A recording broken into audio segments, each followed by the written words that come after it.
Yo boys, I am singing song, soup song, flop song.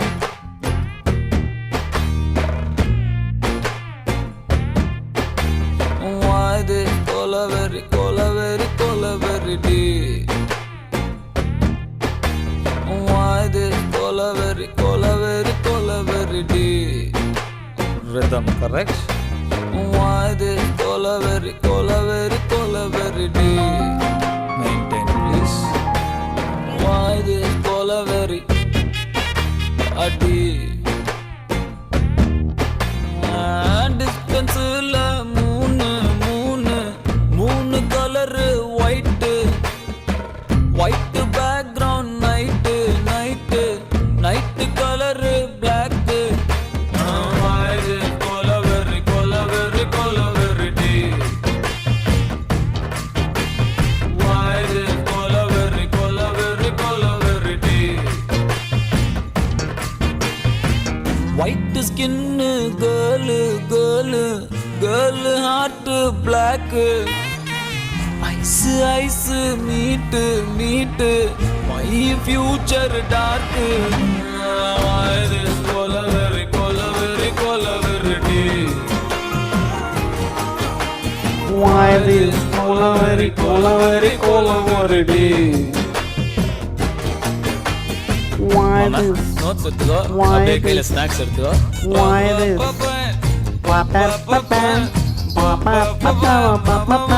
சரியா வாசி.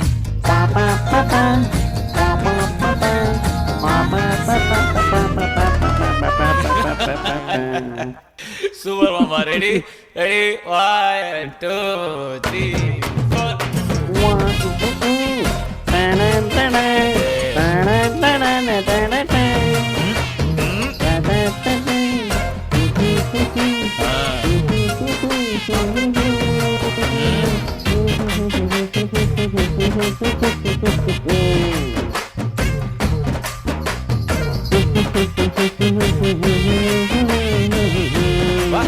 What a change over mama. Okay mama, now tune change. Kaila glass only English. Hand glass, glass scotch, ice full of tear. Empty life, girl come, life reverse gear. Love, oh my love, showed me power. Cow, holy cow, I want to hear now. नालायको, क्या हाल चाल है तुम्हारे? She's happy now. क्या बात है मेरे यारों, मेरे दिलदारों।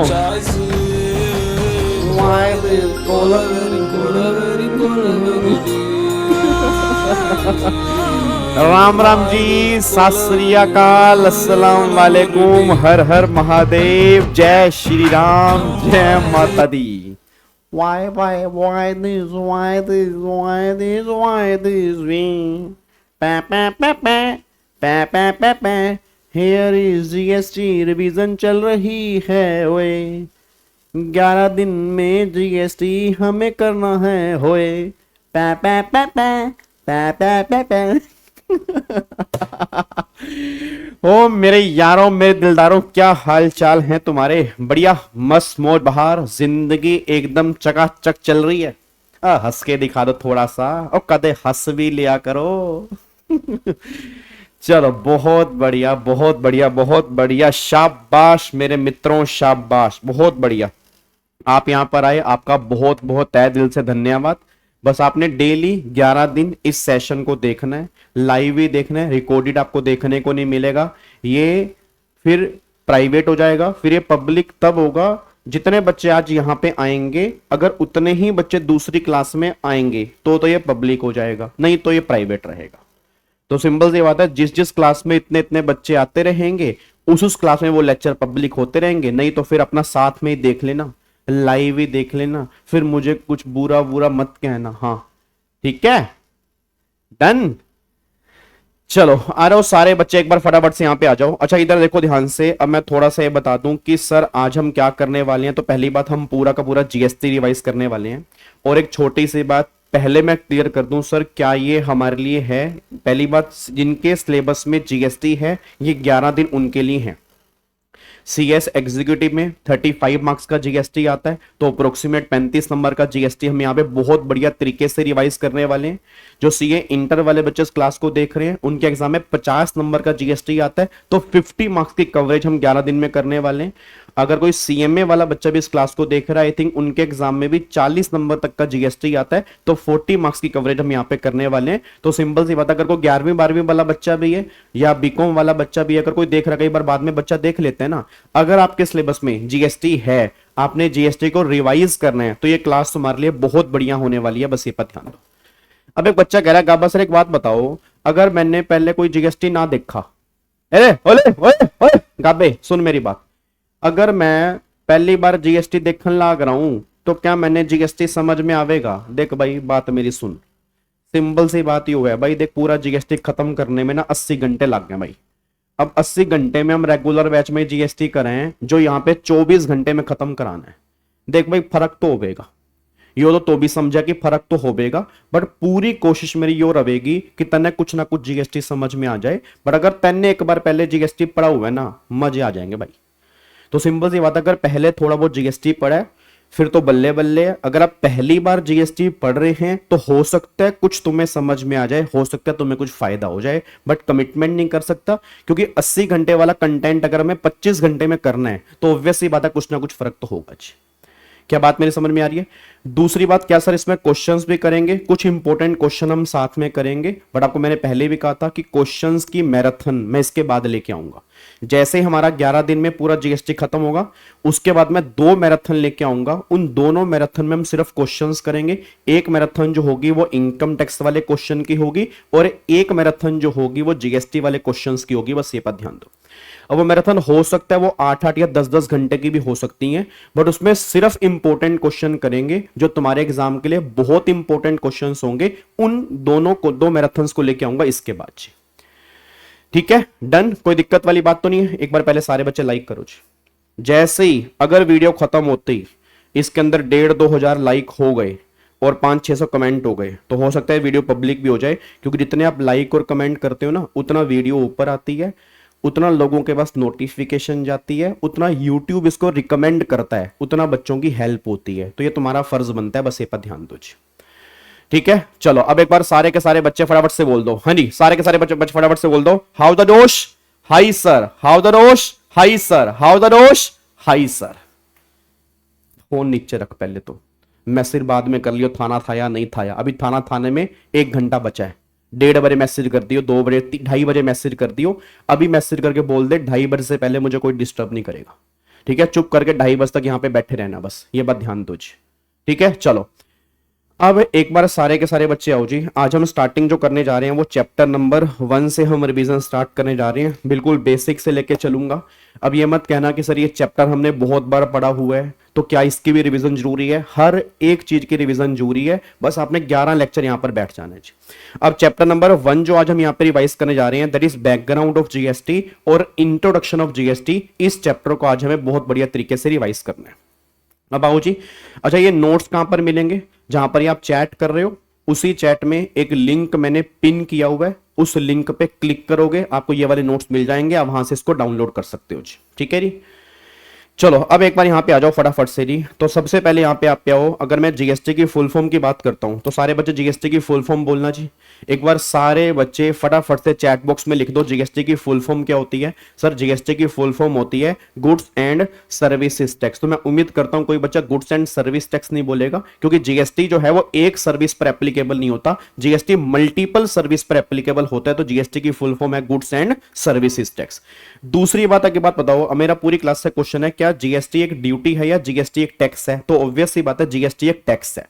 आपको मैंने रेगुलर बैच के अंदर भी बताया था कि रेगुलर बैच के अंदर हमने ये डिस्कस किया था कि जीएसटी जो है ना वो एक टैक्स है, जीएसटी ड्यूटी में कवर नहीं है। मतलब ड्यूटी और टैक्सेस में फर्क होता है।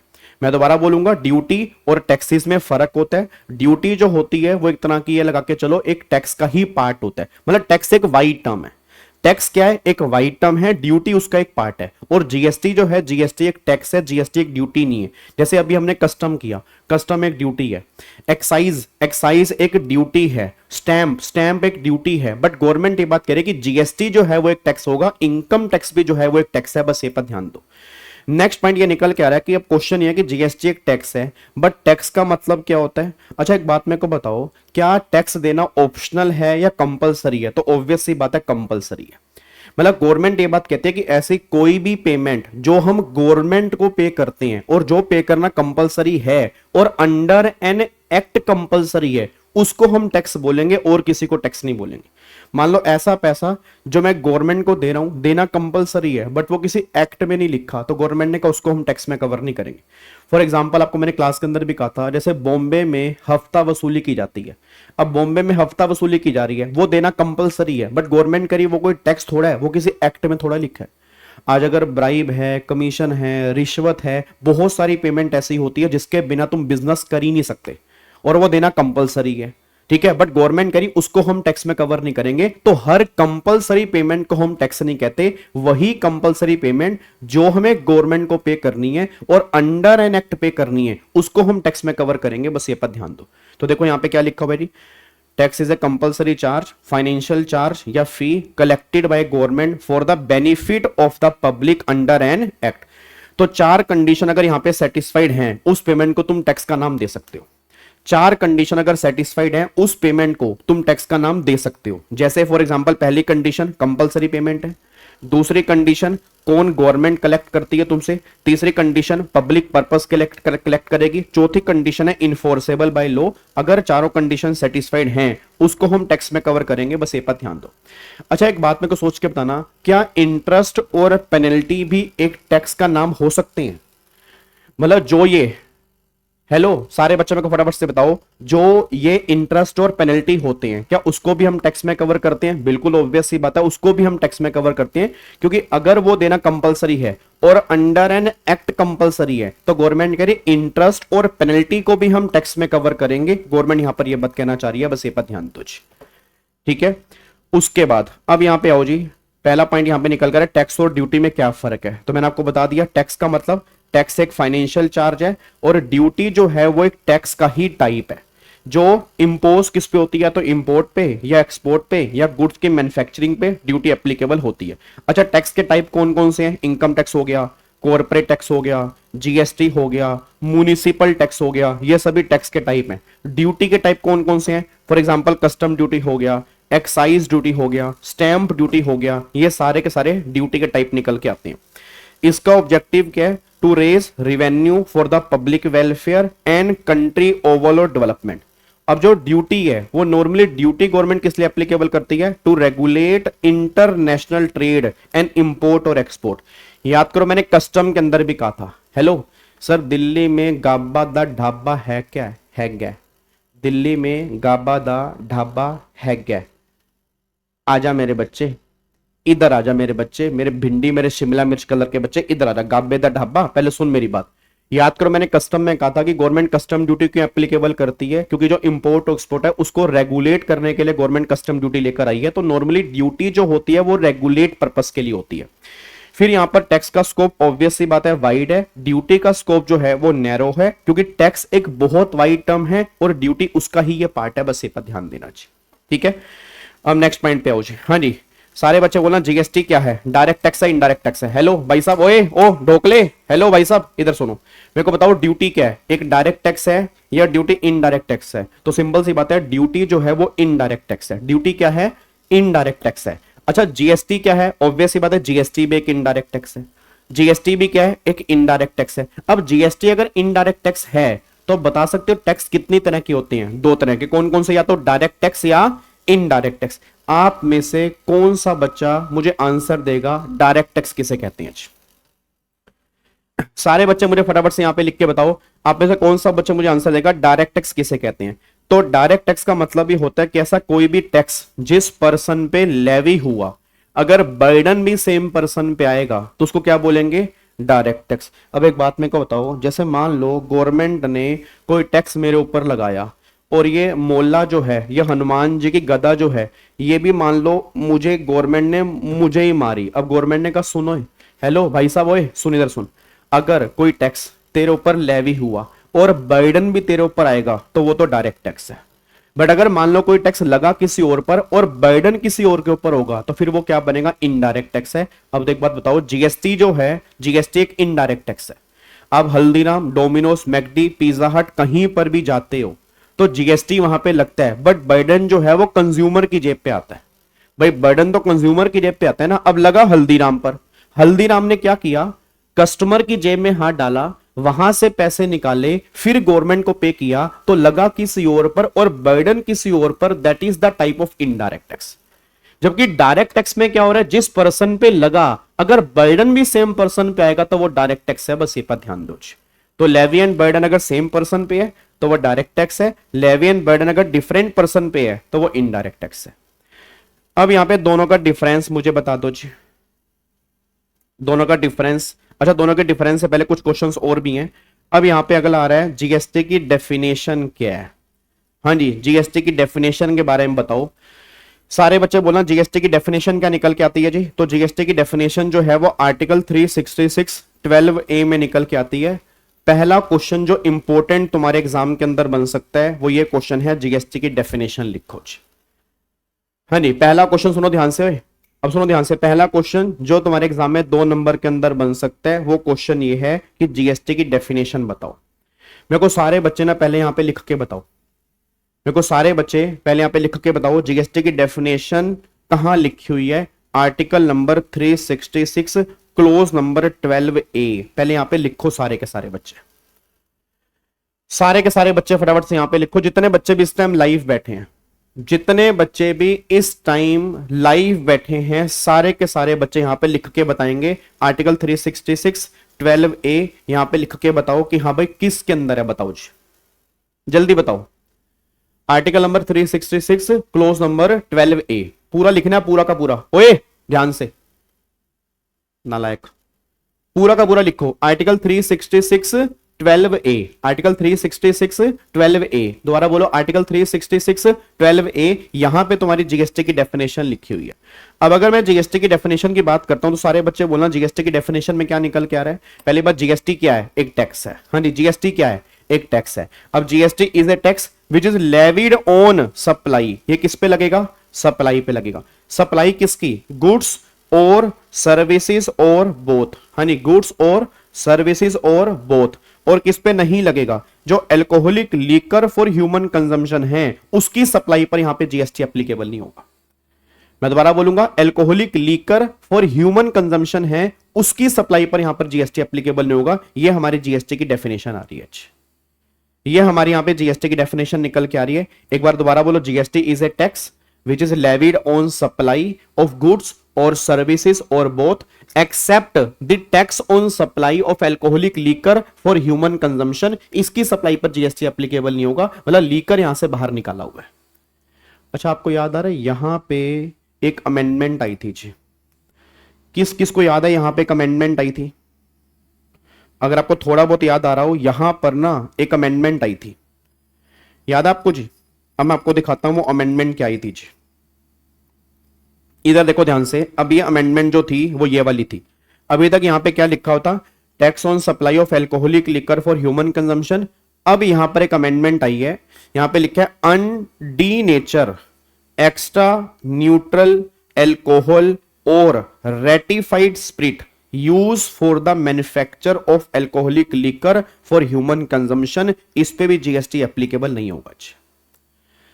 ये एग्जाम में तुम्हारे क्वेश्चन बन सकते हैं जी। मैं दोबारा बोल रहा हूं, ये क्वेश्चन तुम्हारे एग्जाम के अंदर बन सकता है, तो बहुत ध्यान से देखना जी। पहली बात यहां पे अनडीनेचर, यानी पहली बात यहां पे अनडीनेचर। दूसरी बात यहां पे ईएनए की बात हो रही है, तो अनडीनेचर ईएनए और रेटिफाइड स्पिरिट अगर आपने यूज किया है manufacturing of alcoholic liquor for human consumption, उस पर कोई भी जीएसटी एप्लीकेबल नहीं होगा, वो यहां से बाहर है। अब एक बच्चा कहता है सर ये होता क्या है। अच्छा, आप में से कोई बताएगा ये क्या होता है। सर ये होता है pure form of liquor. Pure form of liquor. अगर आपने कभी लीकर की प्योर फॉर्म देखी हो ना, मतलब एक तरह से व्हाइट कलर का लिक्विड होता है। अब जो ये प्योर फॉर्म ऑफ लीकर है ना, फिर इसको आगे हम अलग अलग जगह पे यूज करते हैं। इसको ही हम इंडस्ट्री पर्पस में यूज करते हैं, इसको ही हम alcoholic liquor for human consumption में यूज करते हैं। तो गवर्नमेंट ने कहा अगर इसका use alcoholic liquor for human consumption में हो रहा है तब तो इस पे जीएसटी नहीं है। बट अगर इसका यूज इंडस्ट्रियल पर्पस में हो रहा है, अगर इसका यूज बिजनेस पर्पस में हो रहा है, फिर इस पे गवर्नमेंट कह रही जीएसटी एप्लीकेबल हो जाएगा। बस ये पर ध्यान दो। तो क्वेश्चन ना बहुत ध्यान से पढ़ना, मैं दोबारा बोल रहा हूं, क्वेश्चन बहुत ध्यान से पढ़ना। अब जैसे मान लो ये है, अब ये डी नेचर ईएनए है, हम डी नेचर ईएनए की बात नहीं कर रहे, हम अन डी नेचर ईएनए की बात कर रहे हैं। अब अगर मान लो यहां पर फॉर एग्जांपल रेटिफाइड स्पिरिट है, अब इससे ये लिकर भी बन रही है। अब अगर मान लो इसकी बात करूंगा तो यहां पर ऑब्वियस बात है हैंड सैनिटाइजर भी बनते हैं। तो अगर गवर्नमेंट कह रही इसको इंडस्ट्रियल पर्पस में यूज करोगे तो वहां पर जीएसटी की बातें होंगी। अगर alcoholic liquor for human consumption में यूज करोगे उस केस में वहां पे जीएसटी की बातें नहीं होंगी। बस ये पर ध्यान दो जी। क्या बात समझ में आ रही है जी? पक्का पक्का लोग कर सकते हैं। ENA का मतलब मेरे बच्चे है एक्स्ट्रा न्यूट्रल एल्कोहल, इसको बोलते हैं एक्स्ट्रा न्यूट्रल। हाँ, परफ्यूम भी इससे बनते हैं। परफ्यूम हो गया, हैंड सैनिटाइजर हो गए। अब एक बात बताओ, ये सामने एक बच्चा बैठा है, ठीक है, कितना सोना लग रहा है, सोना मतलब स्मार्ट लग रहा है, इसने हेयर स्प्रे लगा रखा है। तो आपको पता है हेयर स्प्रे के अंदर भी लीकर कंटेंट होता है। आपको पता है चॉकलेट के अंदर भी लीकर कंटेंट होता है। आपको पता है परफ्यूम के अंदर भी लीकर कंटेंट होता है, डीओ के अंदर भी लीकर कंटेंट होता है, कफ सिरप के अंदर भी लीकर कंटेंट होता है, मेडिसिन के अंदर भी लीकर कंटेंट होता है। तो लीकर तो हर पर्पस में यूज होती है। अब गवर्नमेंट ये बात कह रही है कि जो प्योर फॉर्म ऑफ लीकर है, अगर तुम यूज कर रहे हो for human consumption of alcoholic liquor, फिर तो जीएसटी नहीं है। अगर तुम इंडस्ट्रियल पर्पस में यूज कर रहे हो फिर उस पर जीएसटी लगेगा। बस ये पर ध्यान दो। क्या बात समझ में आ रही है? क्या बात समझ में आ रही है? पक्का पक्का। चलो अब अगले पॉइंट पे आओ जी। इधर देखो ध्यान से। अब नेक्स्ट पॉइंट पे देखो, नेक्स्ट पॉइंट यहां पे क्या निकल के आ रहा है। तो ये हमारी जीएसटी की डेफिनेशन थी, आर्टिकल नंबर 366 12A। यहां पर हमारी ये जीएसटी की डेफिनेशन निकल के आती है। अब अगले पॉइंट पे आते हैं जी। नेक्स्ट पॉइंट देखते हैं, नेक्स्ट पॉइंट हमारा क्या है जी। लो जी, अब नेक्स्ट पॉइंट यहां पे चेक करो। ये हमारा हो गया टाइप्स हो गए, उसके बाद जीएसटी की डेफिनेशन हो गई। अब यहां पे आओ। अरे जीएसटी की फुल फॉर्म मैंने बताई दिया जी, गुड्स एंड सर्विसेज टैक्स। फिर जीएसटी किस पे लगेगा? गुड्स पे भी लगेगा, सर्विसेज पे भी लगेगा, और गुड्स एंड सर्विस दोनों पे लगेगा। मेरा पूरी क्लास का क्वेश्चन है, अगर सिर्फ मैंने गुड्स की सप्लाई की है, सारे बच्चे बोल दो क्या जीएसटी लगेगा? हेलो भाई साहब, ओए इधर सुनो ध्यान से। अगर सिर्फ मैंने गुड्स की सप्लाई की है तो सारे बच्चे बोल दो क्या जीएसटी लगेगा? बिल्कुल लगेगा। अगर सिर्फ मैंने सर्विस की सप्लाई की है कि सारे बच्चे बोल दो क्या जीएसटी लगेगा? बिल्कुल लगेगा। अगर मैंने गुड्स एंड सर्विस दोनों की सप्लाई की है एक साथ में तो सारे बच्चे बोल दो क्या जीएसटी लगेगा? बिल्कुल लगेगा। अच्छा, आप मुझे एग्जांपल दे सकते हो कि गुड्स एंड सर्विस दोनों एक साथ सप्लाई कैसे हो सकते हैं? भाई खाली गुड्स तो मुझे समझ में आता है, खाली सर्विस भी मुझे समझ में आती है, बट गुड्स एंड सर्विस दोनों एक साथ सप्लाई वो कैसे हो सकते हैं? आप रेस्टोरेंट में जाओगे, वहां पे गुड्स एंड सर्विस दोनों एक साथ है। आप अगर सैलून में जाओगे, वहां पर गुड्स एंड सर्विस जो है वो दोनों एक साथ हैं। आप अगर रेस्टोरेंट में जा रहे हो, सैलून में जा रहे हो, इवन कोचिंग की सर्विस, तो कोचिंग की सर्विस में गुड्स भी है और कोचिंग की सर्विस में सर्विस भी है। अब अगर कोचिंग की सर्विस में गुड्स भी है और कोचिंग की सर्विस में सर्विस भी है, तो वो गुड्स एंड सर्विस दोनों की बात हो रही है, तो गवर्नमेंट करी उस केस में वहां पर जीएसटी एप्लीकेबल होगा। तो खाली गुड्स वाले केस में जीएसटी है, खाली सर्विस वाले केस में जीएसटी है, और अगर गुड्स एंड सर्विस दोनों की बात होगी वहां पर भी जीएसटी एप्लीकेबल होगा। बस ये पर ध्यान दो, ठीक है। अब नेक्स्ट पॉइंट पे आओ जी, applicability of GST. GST applicable कब हुआ? 1 जुलाई 17 से 7 जुलाई 17 तक पूरे इंडिया पर जीएसटी एप्लीकेबल था, जेएनके को छोड़ के। उसके बाद 8 जुलाई 17 से फिर पूरे इंडिया पर जीएसटी एप्लीकेबल हो गया, इंक्लूडिंग जेएनके। मतलब आर जेएनके पर भी जीएसटी है, बट वो 8 जुलाई 2017 से एप्लीकेबल हुआ। 1 जुलाई से लेकर 7 जुलाई तक पूरे इंडिया पर जीएसटी था, जेएनके को छोड़कर। बस ये पर ध्यान दो, ठीक है। उसके बाद देखो जी, alcoholic liquor for human consumption GST अभी नहीं है, और जीएसटी कभी भी एप्लीकेबल नहीं होगा। पेट्रोल पे भी जीएसटी अभी नहीं है, बट क्या पेट्रोल पे जीएसटी कभी नहीं लगेगा? लगेगा। जब आगे जाके जीएसटी काउंसिल रिकमेंड कर देगी उस टाइम से पेट्रोल पे जीएसटी लगेगा, बट अभी पेट्रोल पे जीएसटी नहीं है। बस ये पर ध्यान दो। क्या बात समझ में आ रही है? तो 5 पेट्रोलियम प्रोडक्ट, इस पे गवर्नमेंट ये बात कहना चाह रहे हैं कि जीएसटी जो है वो अभी एप्लीकेबल नहीं है, बाद में लग जाएगा, बट एल्कोहलिक लिकर पे जीएसटी अभी नहीं है और एल्कोहलिक लिकर पे जीएसटी कभी भी नहीं है, बस ये पर ध्यान दो। ठीक है, बहुत बढ़िया है, वेरी गुड, जबरदस्त। अब अगले पॉइंट पे आंसर दो। हाँ जी, सारे बच्चे फटाफट से बोल दो। हाँ जी सारे बच्चे, हेलो, ओए ओए ओए, इधर देख, चैट में लिख के बताओ टाइप्स ऑफ जीएसटी, बताओ कौन कौन सी है, फटाफट से बोलो टाइप्स ऑफ जीएसटी कौन कौन से हैं। एक तो हो गया सीजीएसटी, एक हो गया एसजीएसटी, एक हो गया यूटीजीएसटी, एक हो गया आईजीएसटी, और एक कौन सा है, जीएसटी कॉम्पनसेशन सेस। तो एक तो सीजीएसटी, एसजीएसटी, आईजीएसटी, यूटीजीएसटी और एक जीएसटी कॉम्पनसेशन सेस, ये हमारे सारे के सारे जीएसटी के टाइप्स यहां पे निकल के आते हैं। उसके बाद जीएसटी में कॉम्बिनेशन कौन कौन सा बनेगा, अब बताना कॉम्बिनेशन कौन कौन सा बनेगा। अच्छा, अगर मेरी सप्लाई इंट्रा स्टेट है तो जीएसटी कौन सा लगेगा, सीजीएसटी प्लस में एसजीएसटी या सीजीएसटी प्लस में यूटीजीएसटी। अगर मेरी सप्लाई इंटर स्टेट सप्लाई है तो फिर जीएसटी कौन सा लगेगा बताओ, आईजीएसटी लगेगा। तो जब भी तुम बिल में सीजीएसटी प्लस में एसजीएसटी देखोगे तो समझ जाना वो इंट्रा स्टेट सप्लाई है। जब भी तुम बिल में सीजीएसटी प्लस में यूटीजीएसटी देखोगे तो समझ जाना वो इंट्रा स्टेट या इंट्रा यूटी सप्लाई को बात एक ही है। जब तुम बिल में आईजीएसटी देखोगे तो समझ जाना कि वो फिर इंटर स्टेट सप्लाई की बात कर रहा है, बस ये पर ध्यान दो। क्या बात समझ में आ रही है? पक्का पक्का, बहुत बढ़िया, वेरी गुड यार, जबरदस्त। अब अगले पॉइंट पर आओ जी। हनी सर्विस चार्ज बताओ, क्या सर्विस चार्ज जीएसटी होता है? नहीं, आपको मैंने पहले भी कहा था सर्विस चार्ज जो होती है एक रेस्टोरेंट की टिप होती है, उसको गलती से भी जीएसटी का नाम मत देना। सर्विस चार्ज देना ना देना वो तुम्हारी मर्जी है, जीएसटी देना ना देना वो तुम्हारी मर्जी नहीं है, जीएसटी तुम सबको देना पड़ेगा। सर्विस चार्ज कोई सर्विस टैक्स नहीं है, सर्विस चार्ज कोई जीएसटी नहीं है, बस ये पर ध्यान दो। क्या बात है मेरे बच्चों, बहुत बढ़िया। हाँ नहीं, अब अगले का पॉइंट बताओ जी। अब मेरे को सारे बच्चे बोलो जीएसटी में टैक्सेबल इवेंट कौन सा है? हेलो, मजा आ रहा है ना, मजा आ रहा है ना पढ़ने में? मैं तुम्हें कह रहा हूं 11 दिन मेरे को दे दो बस, तुम अपने 11 दिन के सिर्फ दिन में 2 घंटे, और कुछ नहीं चाहिए, और कुछ मुझे चाहिए नहीं। मेरे को सारे बच्चे आंसर देके बताओ फटाफट से, जीएसटी का टैक्सेबल इवेंट क्या है बताओ, बोलो बोलो बोलो बोलो, शाबाश शाबाश शाबाश। हाँ जी, जीएसटी का टैक्सेबल इवेंट क्या है? सेल। जीएसटी का टैक्सेबल इवेंट क्या है? सेल। हाँ, सर्विस चार्ज पर जीएसटी लगता है, यही तो प्रॉब्लम है सबसे बड़ी, क्योंकि वो क्या करते हैं बिल में सर्विस चार्ज जोड़ते हैं, फिर दोनों पे जीएसटी एप्लीकेबल करते हैं, यही तो प्रॉब्लम है। तुम सर्विस चार्ज लगवाते क्यों हो, जबकि सर्विस चार्ज देना जरूरी नहीं है, बट अगर सर्विस चार्ज लग गया उस पर जीएसटी देना पड़ेगा। तो प्रैक्टिकल लाइफ में सर्विस चार्ज जो है वो ऑप्शनल है, बस ये पर ध्यान दो।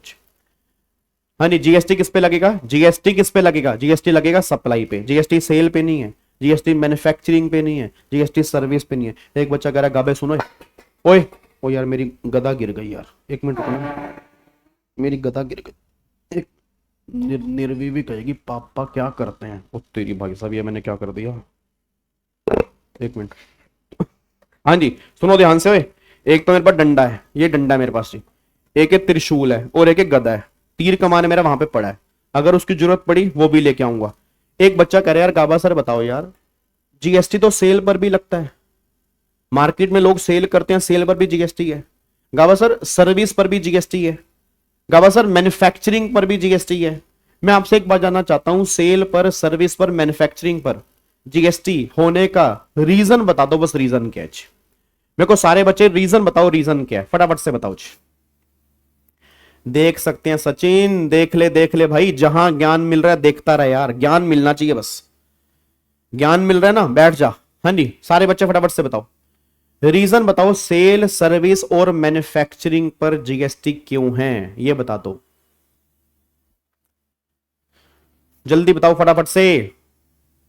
हाँ शुक्र है भगवान का, शुक्र है भगवान का। अब मेरे को सही बच्चे आंसर दे रहे हैं, क्योंकि गाबा सर जब आप आगे जाके सप्लाई की डेफिनेशन बताओगे ना, सप्लाई की डेफिनेशन में लिखा हुआ है सप्लाई इंक्लूड सेल, सप्लाई की डेफिनेशन में लिखा हुआ है supply include service.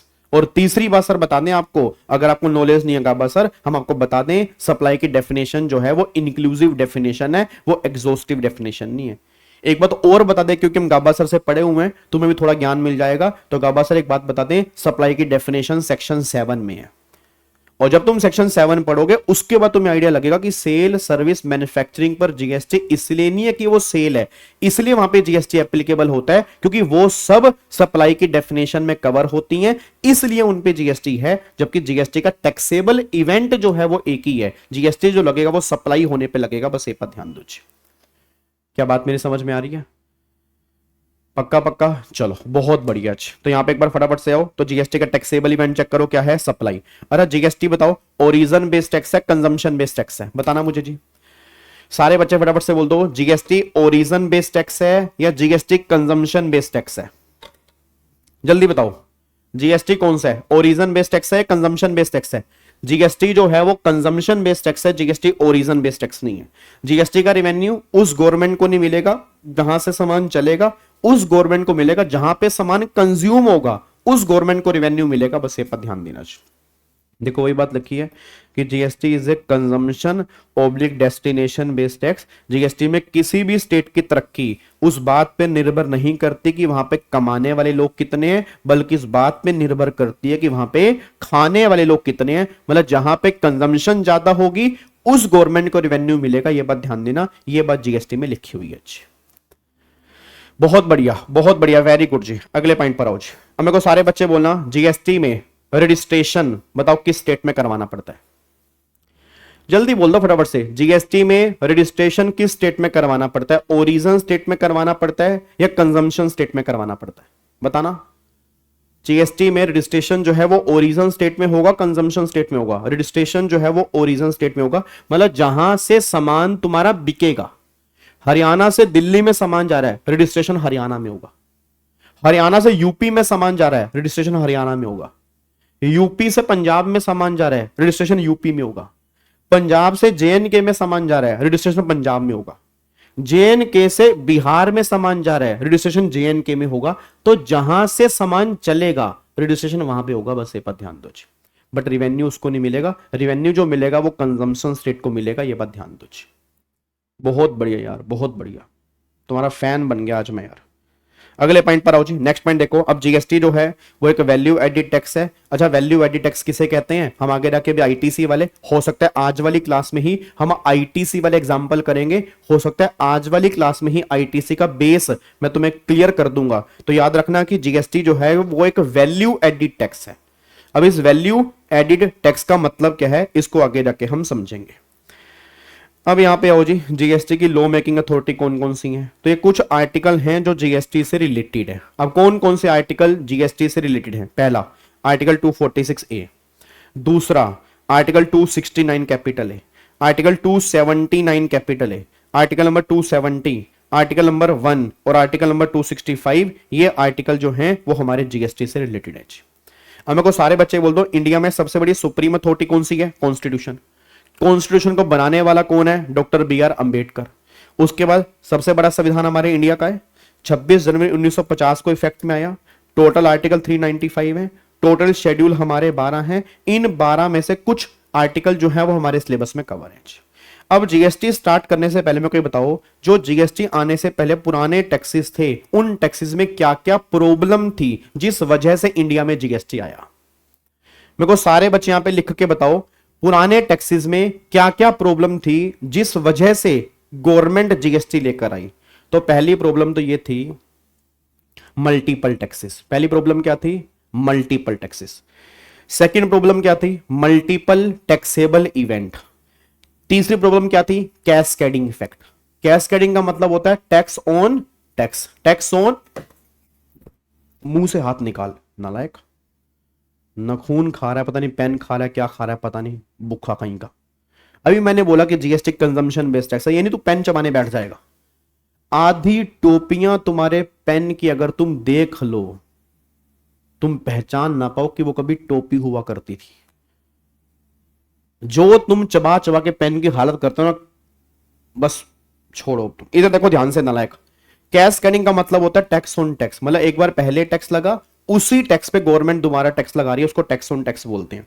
Double tax, ये पुराने टैक्स की प्रॉब्लम थी। डबल टैक्स का मतलब क्या है कि एक ही वैल्यू पे 2 बार टैक्स लगता था।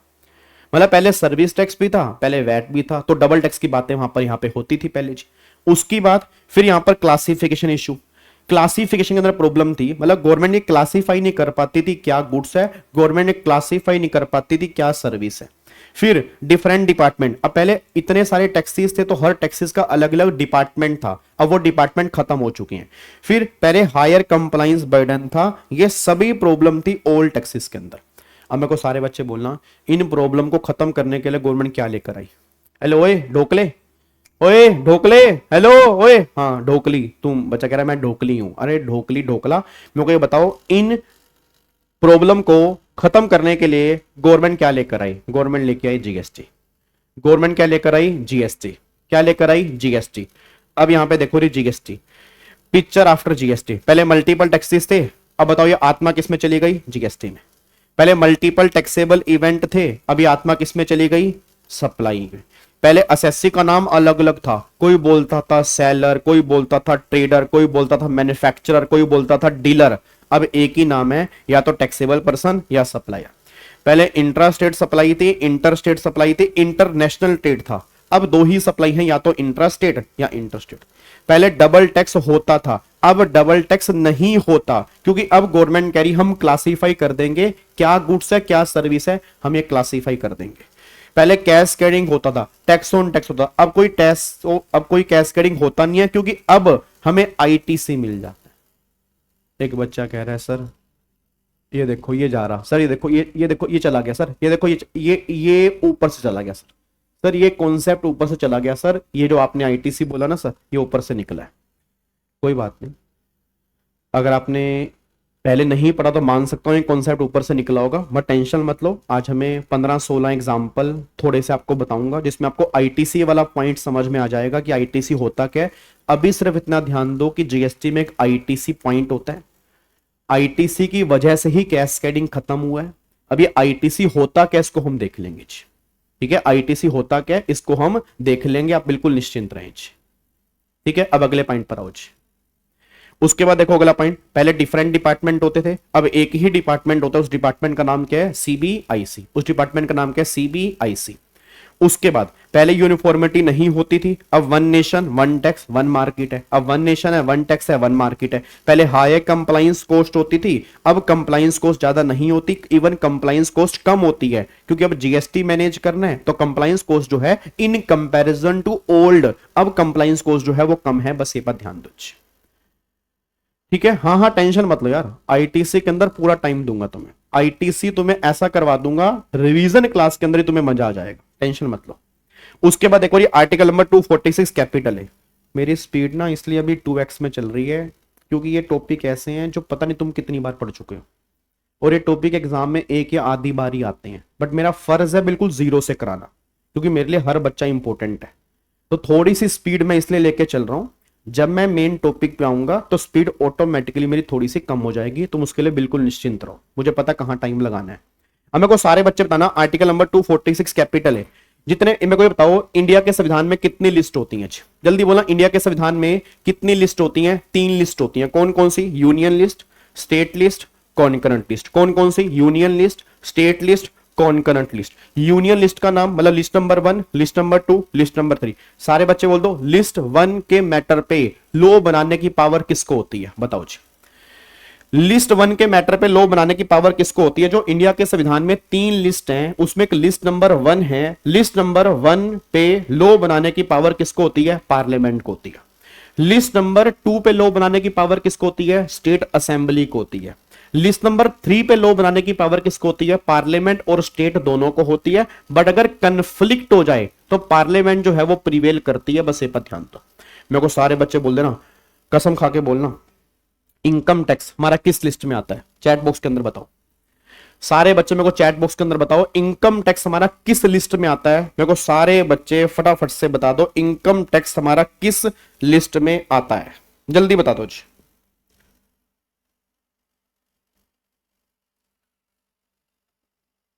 जल्दी बताओ जी।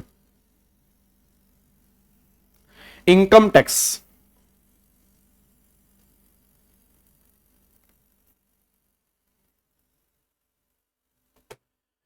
लिस्ट 1 के अंदर आता है, लिस्ट 1 के अंदर आता है। अब मेरे को बताओ इनकम टैक्स लिस्ट 1 में कौन सी एंट्री क्या क्या आता है जी, कौन सी एंट्री क्या क्या है, entry number 82। Income tax entry number 82 में आता है। फिर मैंने कहा था कस्टम ड्यूटी एंट्री नंबर 83 में आती है, एक्साइज ड्यूटी एंट्री नंबर 84 में आती है।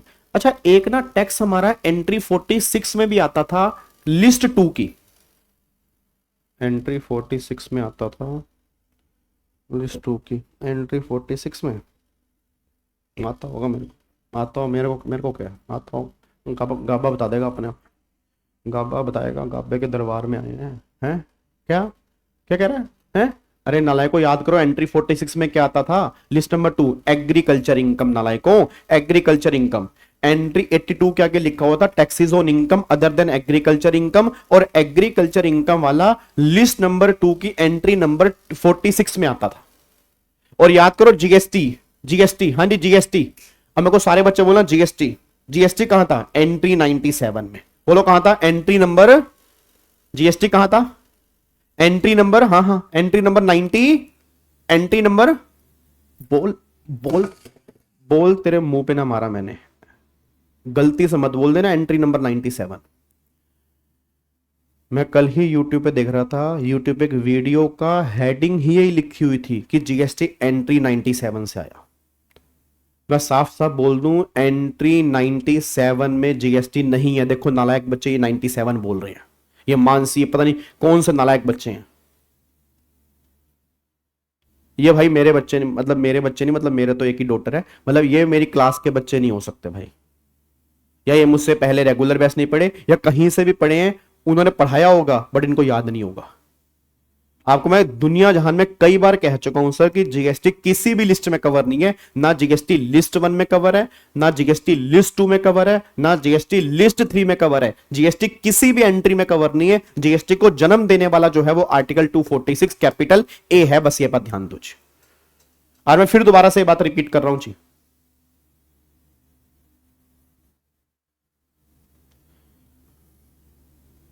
तो प्लीज ये बात ध्यान देना कि जीएसटी जो है, जीएसटी ना लिस्ट 1 में कवर है, ना लिस्ट 2 में कवर है, और ना ही लिस्ट 3 में कवर है। जीएसटी जो है वो entry 246 article number 246 capital A से हमारा जीएसटी आया है, बस ये बात ध्यान दो जी। क्या बात समझ में आ रही है जी? ठीक है, अब एक बार फटाफट से यहां पे देखो जीएसटी हमारा कहां से बना है। अब जीएसटी बना आर्टिकल 246 कैपिटल ए से। आर्टिकल 246 कैपिटल ए में 2 क्लोज हैं, एक तो क्लोज नंबर 1 और एक क्लोज नंबर 2। क्लोज नंबर 1 बात करेगा intra state supply, close number 2 बात करेगा इंटर स्टेट सप्लाई। अजय कह रहा है सर इतना इजी आता है क्या? तो जैसा करते हैं, पहला चैप्टर ही स्टार्ट कर लेते हैं रजिस्ट्रेशन का, ताकि सारे बच्चे गायब हो जाएं। बेटे बेस भी तो होता है, कोई कुछ बेस से ही तो पढ़ोगे, बेस तो पढ़ाना पड़ेगा ना बाबू मेरे, हैं भिंडी कलर के बच्चे मेरे। सुनो ध्यान से जी, तो मेरा पूरी क्लास का क्वेश्चन है, यहां पे article 246 capital A close 1, article 246 capital A close 2, तो गवर्नमेंट कह रही यहां पर इंट्रा स्टेट सप्लाई है, यहां पर इंटर स्टेट सप्लाई है। अच्छा, इंट्रा स्टेट सप्लाई पे जीएसटी बनाने वाला कौन है जी? इंट्रा स्टेट सप्लाई पर जीएसटी बनाने वाली या तो पार्लियामेंट है या स्टेट असेंबली है, दोनों ने मिलकर यहां पे जीएसटी का लॉ बनाया जी। ठीक है ना, दोनों ने मिलके यहां पे जीएसटी का लॉ बनाया है। इट मींस अगर कोई तुमसे पूछ ले इंट्रा स्टेट सप्लाई पर जीएसटी बनाने वाला कौन है, तो दोनों के दोनों हैं। अच्छा, इंटर स्टेट सप्लाई पर जीएसटी बनाने वाला कौन है जी? इंटर स्टेट सप्लाई पर जीएसटी बनाने वाला जो है वो सिर्फ और सिर्फ पार्लियामेंट है। तो इंट्रा पर जीएसटी बनाने वाला पार्लियामेंट एंड स्टेट असेंबली दोनों है, और इंटर पर जीएसटी बनाने वाली सिर्फ और सिर्फ पार्लियामेंट है। अब इंट्रा स्टेट सप्लाई पर सीजीएसटी प्लस में एसजीएसटी लगेगा, इंटर स्टेट सप्लाई पर सीजीएसटी प्लस में यूटीजीएसटी लगेगा, और यहां पे आईजीएसटी लगेगा। ये बात क्लियर है? अब एक बात बताओ, ये जीएसटी 5 पेट्रोलियम प्रोडक्ट पे एप्लीकेबल नहीं होगा, मतलब इन 5 गुड्स पे ना जीएसटी अभी एप्लीकेबल नहीं होगा। इन 5 गुड्स पे जीएसटी तब से लगेगा जब जीएसटी काउंसिल रिकमेंड करेगी। अब बताओ 5 गुड्स कौन कौन से हैं? पहला पेट्रोलियम क्रूड, दूसरा हाई स्पीड डीजल, तीसरा मोटर स्पिरिट, चौथा नेचुरल गैस, पांचवा एविएशन टरबाइन फ्यूल। इन 5 पे जीएसटी तब लगेगा जिस दिन जीएसटी काउंसिल रिकमेंड कर देगी, उस दिन से यहां पे जीएसटी एप्लीकेबल हो जाएगा। बस ये पर ध्यान दो। क्या बात समझ में आ रही है? पक्का पक्का। चलो अब अगले पॉइंट पर आओ जी। अब यहां पे आओ, दूसरा एक्सपेक्टेड क्वेश्चन जो आपके एग्जाम के अंदर बन सकता है। पहला क्वेश्चन मैंने क्या बताया जी? पहला क्वेश्चन मैंने ये बताया था कि जीएसटी की डेफिनेशन क्या है, जो तुम्हारे एग्जाम में 2 नंबर के अंदर बन सकता है। दूसरा एक्सपेक्टेड क्वेश्चन जो इस चैप्टर में से बन सकता है कि इंट्रा स्टेट और इंटर स्टेट सप्लाई का मतलब क्या होता है। अब सुनो ध्यान से, मैं कहना क्या चाह रहा हूं, मेरा पूरी क्लास से क्वेश्चन है। इंट्रा स्टेट सप्लाई की डेफिनेशन है सेक्शन 8 ऑफ आईजीएसटी एक्ट में। इंटर स्टेट सप्लाई की डेफिनेशन है सेक्शन 7 ऑफ आईजीएसटी एक्ट में। यहां पे ध्यान देना जी। अब जिन बच्चों को लग रहा है कि ये बेकार की बातें हैं वो आराम फरमा सकते हैं, थोड़ी देर सो जाएं, कोई बात नहीं, क्योंकि फिर पेपर में क्या आएगा मुझे भी नहीं पता। बट जिन बच्चों को लग रहा है कि सब कुछ इंपॉर्टेंट है, अब वो ध्यान से सुने मेरी बात, ठीक है ना, क्योंकि हर चीज को हम मजाक में नहीं लेते। फिर इंस्टीट्यूट बहुत बढ़िया खेलता है, इंस्टीट्यूट को ना खेलना बहुत अच्छे से आता है, फिर आपको डिफेंस करने का मौका नहीं देगा, आपको गूली गेंद डालेगा सीधा बोल्ड हो जाओगे, फिर लगेगा ओहो हर चीज इंपॉर्टेंट है, ठीक है ना। तो हर चीज को ध्यान से सुना करो, कहीं ना कहीं वो जरूर काम आएगी, ये बात ध्यान दिया करो। अब क्वेश्चन ये आ रहा है कि इंट्रा स्टेट सप्लाई और इंटर स्टेट सप्लाई का मतलब क्या है। एविएशन टरबाइन फ्यूल का मतलब होता है मेरे बच्चे, जो एयरक्राफ्ट में फ्यूल लगता है ना, एयरक्राफ्ट में, एरोप्लेन में, उसको एविएशन टरबाइन फ्यूल बोलते हैं। अब एग्जाम में जब क्वेश्चन बना कि इंट्रा स्टेट सप्लाई और इंटर स्टेट सप्लाई का मतलब क्या है, तो बच्चा पता क्या लिख के आता है कि if supply with in the state तो इंट्रा स्टेट सप्लाई है, और दूसरा कहता है कि अगर वो आउटसाइड दी स्टेट है तो वो इंटर स्टेट सप्लाई है। मतलब नॉर्मली बच्चा यही लिख के आता है कि विद इन दी स्टेट है तो इंट्रा है, दूसरी स्टेट में सप्लाई है तो वो इंटर है। अब गवर्नमेंट कह रही ऐसा नहीं है, जो तुम बोलते हो वो सेम डेफिनेशन लॉ में नहीं लिखी। याद करो मैंने तुम्हें रेगुलर बैच के अंदर कहा था कि इंट्रा स्टेट सप्लाई का मतलब होता है where the location of supplier and place of supply. अगर दोनों सेम स्टेट में है या सेम यूटी में है तो वो सप्लाई मेरी इंट्रा स्टेट है। मैं फिर दोबारा बोलूंगा, बीच में गलती से और मत लिख देना। अभी भी कई बच्चे यहां पे और लिख रहे हैं ना, यही प्रॉब्लम तुम एग्जाम में करके आते हो, फिर तुम कहते हो सर हमें इंस्टीट्यूट नंबर नहीं दे रहा, वो जान के नंबर काट रहा है। अब अगर तुम एंड की जगह और लिखोगे तो मीनिंग ही बदल गया ना भाई मेरे। तो मैं ये बात कह रहा हूं, कई बार छोटी छोटी गलतियां एग्जाम के अंदर नंबर कटवाती हैं, छोटी छोटी गलतियां। तो अब लिखो तो बहुत ध्यान से लिखो, where the location of supplier and place of supply. ये दोनों की दोनों अगर सेम स्टेट में है या सेम यूटी में है फिर वो सप्लाई मेरी इंट्रा स्टेट है। बट गवर्नमेंट कह रही है where the location of supplier and place of supply, where the location of supplier place of supply. अगर टू डिफरेंट स्टेट में, two different UT, two different country, one state one UT, या supply to SEZ, या supply by SEZ, या supply to international tourist, ये सब supply मेरी interstate supply है। यहां पे आईजीएसटी लगेगा। यहां पे क्या लगेगा? आईजीएसटी लगेगा। क्या बात मेरी समझ में आ रही है? क्या बात मेरी समझ में आ गई है?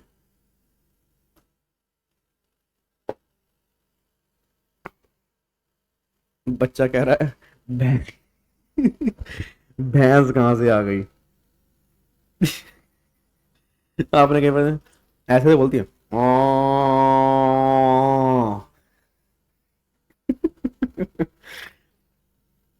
इधर सुनो ध्यान से। एक बच्चा कह रहा है टू डिफरेंट कंट्री में कैसे? इधर आओ, एक इंडिया में एक यूएस में, तो आईजीएसटी लगेगा ना। टू डिफरेंट कंट्री का मतलब ऑब्वियस सी बात है one country should be India. अगर both of country are outside India then why are GST applicability? भाई समझ रहे हो भाई? अगर मान लो एक कंट्री इंडिया है तो जीएसटी की बातें होंगी ना।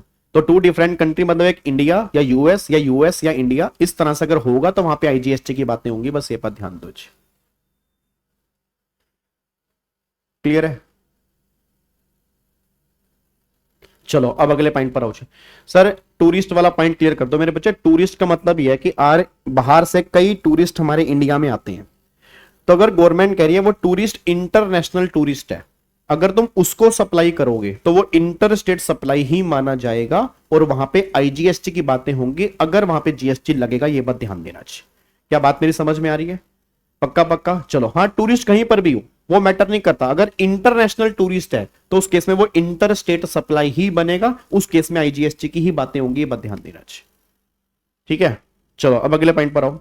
अब मेरे को बताओ सारे बच्चे, जीरो रेटेड सप्लाई किसे कहते हैं? एक बार सारे बच्चे चैट बॉक्स में लिख के बताओ, what is the meaning of zero rated supply? एक बार लिख के बताना जी, लिख के बताओ जीरो रेटेड सप्लाई किसे कहते हैं जी? चैट बॉक्स में लिख के बताओ जी।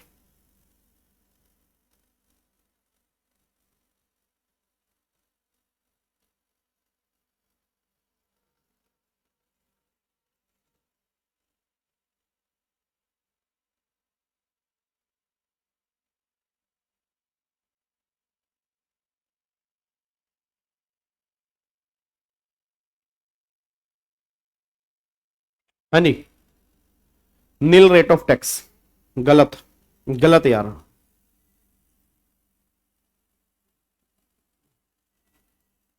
कहां है वो बच्चा? वो बच्चा कहां है जो कह रहा था कि लोली लॉलीपॉप क्वेश्चन भी आएंगे क्या? कहां है बच्चा वो? नालायक। आधी जनता गलत आंसर दे रही है। नील रेटेड सप्लाई 0% जहां पे टैक्स लगेगा, जहां पे एग्जाम्प्ट होगा, उसको जीरो रेटेड सप्लाई बोलते हैं। और यही अगर तुम्हारे एग्जाम के अंदर बन गया ना, फिर बोलते रहना कि ये लॉलीपॉप क्वेश्चन भी आएंगे क्या पेपर में। इधर सुनो ध्यान से, जीरो रेटेड सप्लाई का मतलब क्या होता है पहले ये समझो। जीरो रेटेड सप्लाई जीएसटी में दो ही तरह की होती है बस। जीरो रेटेड सप्लाई जीएसटी में दो ही तरह की होती हैं, या तो अगर आपने सामान एक्सपोर्ट किया हो, या अगर आपने सामान डीम्ड एक्सपोर्ट किया हो। इन्हीं दोनों सप्लाई को हम जीरो रेटेड सप्लाई कहते हैं। यह बात कान खोल के सुन लो। नील रेटेड सप्लाई, मैं दोबारा बोल रहा हूं, nil rated supply, exempted supply, non taxable supply और जीरो रेटेड सप्लाई, इन चारों में बहुत फर्क होता है। ये बात ना सुन के जाना है, चाहे रिवीजन क्लास हो सकता है आप में से कई बच्चों ने रेगुलर बैच लिया हो, कुछ बच्चों ने रेगुलर बैच ना लिया हो, कहीं से भी पढ़ा हो, बट ये बात सुन के जाना। Nil rated supply, exempted supply, non taxable supply और जीरो रेटेड सप्लाई, इन चारों में जमीन आसमान का फर्क होता है। नील रेटेड सप्लाई अलग होती है, एग्जम्प्टेड सप्लाई अलग होती है, नॉन टैक्सेबल सप्लाई अलग होती है और जीरो रेटेड सप्लाई अलग होती है। इनमें सिर्फ सिमिलैरिटी यह है कि इन चारों में जीएसटी नहीं लगता।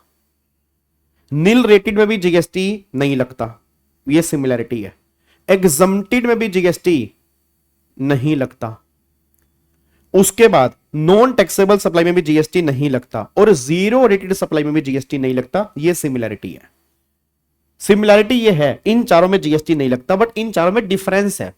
नील रेटेड का मतलब होता है ऐसे गुड्स जहां पर गवर्नमेंट नील रेट एप्लीकेबल करेगी। बहुत सारे जीएसटी में गुड्स ऐसे हैं जहां पर गवर्नमेंट नोटिफाई कर चुकी है कि यहां पर रेट नील है। फिर एग्जम्प्टेड का मतलब होता है कि जो एग्जम्प्टेड लिस्ट वाली में दूध, दही, आटा, दाल, चावल, चीनी, बहुत सारे गुड्स गवर्नमेंट ने एग्जम्प्टेड लिस्ट वाली कैटेगरी में डाल रखे हैं। नॉन टैक्सेबल का मतलब होता है कि जहां पे जीएसटी एक्ट ही नहीं है, जैसे पेट्रोल, एल्कोहलिक लिकर, ये नॉन टैक्सेबल गुड्स हैं। और जीरो रेटेड का मतलब होता है ऐसे गुड्स जो मे बी टैक्सेबल हैं, जहां पे टैक्स का रेट है बट फिर भी हम वहां पे जीएसटी एप्लीकेबल नहीं करेंगे क्योंकि आपने वो गुड्स एक्सपोर्ट कर दिया या वो डीम्ड एक्सपोर्ट कर दिया। सर डीम्ड एक्सपोर्ट का मतलब क्या होता है? अगर आपने इंडिया में SEZ को सप्लाई कर दी है, मानो या ना मानो, मानना पड़ेगा, वो सामान आपने इंडिया से बाहर भेज दिया। SEZ होते इंडिया में, SEZ होते इंडिया में, उसको इंडिया में नहीं मानते, उसको इंडिया से बाहर मानते हैं। आज गुड़गांव हो गया, आज गुजरात हो गया, नोएडा हो गया, यहां पर बहुत सारे SEZ हैं जो इंडिया में होने के बावजूद भी उनको इंडिया से बाहर माना जाता है। तो पहले समझा करो जीरो रेटेड सप्लाई का मतलब क्या। ऐसे नहीं कि नील रेटेड और एग्जम्प्टेड सप्लाई बोल दिया। यहां पर चेक करो, देखो क्या लिखा हुआ है जी। यहां पर ये इंडिया की बेस लाइन है, इंडिया में ही SEZ है, इंडिया में ही नॉन SEZ है। नॉन SEZ से अगर आपने SEZ में सामान भेजा, वो इंडिया में ही है, मैं दोबारा बोलूंगा, वो इंडिया में ही है, फिर भी गवर्नमेंट कह रही है वो डीम्ड एक्सपोर्ट है। और अगर इंडिया से बाहर सामान भेजा, वो एक्चुअल एक्सपोर्ट है। इन दोनों को गवर्नमेंट कह रही है हम मानेंगे जीरो रेटेड सप्लाई, इस पे कोई भी जीएसटी एप्लीकेबल नहीं होता। आई होप आपको मेरी बात समझ में आ रही है। तो आज के बाद ना कभी भी मेरी क्लास में नहीं, कभी भी किसी की क्लास में, और जब तुम अगली स्टेज पे जाओगे, जब तुम आगे जाके प्रोफेशनल बन जाओगे, तो भी भूल के भी मुंह से मत निकाल देना कि 0 रेटेड, एग्जम्प्टेड, निल रेटेड और नॉन टैक्सेबल सेम होती है। नहीं, इनमें बस एक सिमिलरिटी है, इन सब पे जीएसटी नहीं देना होता, बट इन सब में फर्क बहुत होता है, बस ये पर ध्यान दो। क्या बात समझ में आ रही है? पक्का पक्का? क्या इसको लॉक कर सकते हैं जी? ठीक है जी, चलो सर आपका ड्राइंग, चलो इसको लॉक करते हैं, डन। अब गवर्नमेंट का थंब रूल वही जी, अगर आप गुड्स इंपोर्ट करोगे तो टैक्स ज्यादा लगाने पड़ेंगे, गुड्स एक्सपोर्ट करोगे तो टैक्सेस यहां पे एप्लीकेबल नहीं होंगे। अब यहां पे आ जाओ जी, अब इंडिया की बेसलाइन यहां पे सारे बच्चे देखते हैं जी। अब यहां पे देखो जी, इंडिया की बेसलाइन है। अब बात करते हैं कि जीएसटी में इंडिया का मतलब क्या है। अगर SEZ टू SEZ सप्लाई है तो जीएसटी में कवर नहीं होगी, उस पर कोई भी जीएसटी एप्लीकेबल नहीं होगा, उसको वो कहते हैं आउटसाइड इंडिया से आउटसाइड इंडिया, तो वहां पे कोई जीएसटी की बात ही नहीं है। भाई त्रिशूल बैच का जो पीडीएफ है ना, उसी लिंक के अंदर है, जो लिंक ऊपर तुम्हें दिख रहा है ना, उसी लिंक में जीएसटी की हैंड रिटन नोट्स हैं, वो ये वाला पीडीएफ है जी। ठीक है, चलो अब एक बार सारे के सारे बच्चे यहां पे आओ जी। आईटीसी की बात अभी करेंगे, आईटीसी की बात अभी थोड़ी देर के बाद करेंगे। अब एक बार मेरे को सारे बच्चे बोलना, जीएसटी में इंडिया का मतलब क्या है। एक तो बेसलाइन, ये हमारी इंडिया है। अरे क्या पानी भी हमारा इंडिया है? क्या पानी भी हमारा इंडिया है? यस। कितने नॉटिकल माइल्स तक हमारा पानी इंडिया है? 12 नॉटिकल माइल्स तक ये पानी हमारा इंडिया है। फिर बेस लाइन से मैंने कहा था 200 नॉटिकल माइल्स तक ये भी हमारा इंडिया है। फिर 200 नॉटिकल माइल्स के बाहर वाला जो पानी है उसको हम बोलते हैं हाई सीज, और ये इसको आउटसाइड इंडिया में कवर करते हैं, इसको इंडिया में कवर नहीं करते। अब मेरे को सारे के सारे बच्चे बहुत सोच समझ के बोल देना कि ये पूरी की पूरी बेसलाइन हमारी इंडिया है। आज हमारे इंडिया में जीएसटी की बात करनी है। आज हमारे इंडिया में 28 तो स्टेट हैं, और आज हमारे इंडिया में 8 हमारी यूटी हैं। 28 हमारी स्टेट है, 8 हमारी यूटी है। अच्छा, 8 यूटी की याद है, 2 कैटेगरी होती हैं, कौन कौन सी? 5 यूटी को अलग करते हैं, 3 यूटी को अलग करते हैं। 3 यूटी हमारी है विद लेजिस्लेचर वाली, और 5 यूटी ऐसी हैं जो विदाउट लेजिस्लेचर है। विद लेजिस्लेचर मतलब जिनकी खुद की असेंबली है, खुद का सीएम है, वहां पे खुद की गवर्नमेंट है, उसको विद लेजिस्लेचर बोलते हैं। और इन 3 यूटी को हम जीएसटी में स्टेट मानते हैं। तो इन जीएसटी में स्टेट कितनी है? तो जीएसटी में टोटल मिला के हमारी 31 स्टेट यहां पे निकल के आती हैं। आप मेरे को उन 3 यूटी के नाम बताओगे जिनको जीएसटी में स्टेट मानते? हाँ जी, उन 3 यूटी के नाम बताओगे जिनको जीएसटी में स्टेट मानते हैं? बताओ उन 3 यूटी के नाम क्या क्या हैं? दिल्ली, बोलो बोलो, दिल्ली, पौंडीचेरी और जेएनके। मतलब दिल्ली, पौंडीचेरी और जेएनके वो 3 स्टेट ऐसी हैं, वो 3 यूटी ऐसी हैं जिनको हम जीएसटी में स्टेट मानते हैं। तो यहां पे एक बार चेक करो, देखो जी आपको दिखाता हूं। देखो 28 एक्चुअल, 3 यूटी को मान लिया, 31 हमारी स्टेट हो गई, दिल्ली, पौंडीचेरी, जेएनके। फिर 5 एक्चुअल हैं। अच्छा, एक यूटी हमारी और है जिसको डीम्ड यूटी मानते हैं। तो टोटल हमारी 6 यूटी यहां पे निकल के आती हैं। टोटल हमारी 6 यूटी यहां पे निकल के आती हैं। यहां 5 यूटी कौन कौन सी हैं? चंडीगढ़, दादरा दमन, लक्षद्वीप, लद्दाख, अंडमान निकोबार, ये हमारी 5 यूटी यहां पे निकल के आती हैं।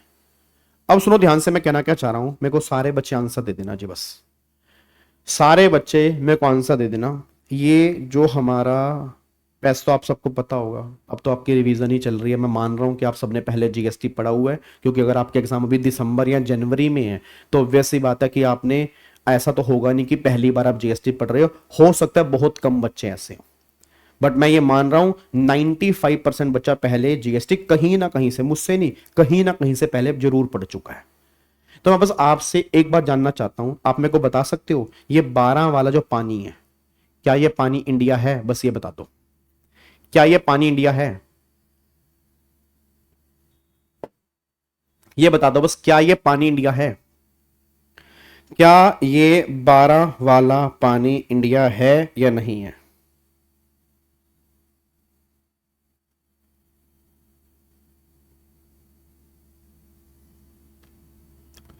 हाँ नहीं, बताओ जी, क्या ये पानी इंडिया है? बिल्कुल है। क्या ये पानी इंडिया? बिल्कुल है। अच्छा, अब ये पानी इंडिया है तो क्या इस पानी पे जीएसटी लगेगा? हाँ या ना बोलते रहो, बस मेरे को देखना है तुमने कितना पहले पढ़ा हुआ है, थोड़ी स्पीड होनी चाहिए। हाँ नहीं, क्या ये पानी इंडिया है? क्या इस पानी पे जीएसटी लगेगा? लगेगा। क्यों लगेगा? क्योंकि जीएसटी पूरे इंडिया पर है, ये पानी इंडिया है, तो जीएसटी पानी पर भी लगेगा। जीएसटी पानी पर भी। अब मेरे को सारे बच्चे बोल दो, अगर इस पानी पर भी जीएसटी लगेगा तो कौन सा जीएसटी लगेगा? अब मेरे को बताना ना पड़े, मैं तुमसे सुनूं, मेरे को प्राउड फील हो कि हाँ तुम्हें ये बात पता है, इस पानी पर भी जीएसटी लगेगा, ये बात कन्फर्म है। कौन सा जीएसटी लगेगा? यस यस यस मेरे बच्चे, आपने बिल्कुल परफेक्ट बोला सर, इस पानी पर वो जीएसटी लगेगा। ये पानी जिस भी स्टेट या जिस भी यूटी के पास आ रहा होगा, उसको वो स्टेट और वो यूटी मान के हम यहां पे जीएसटी एप्लीकेबल कर देंगे। So proud of you, so proud of you मेरे बच्चे। नहीं सच, मजाक नहीं कर रहा, सच्ची सो प्राउड, मजा आ गया।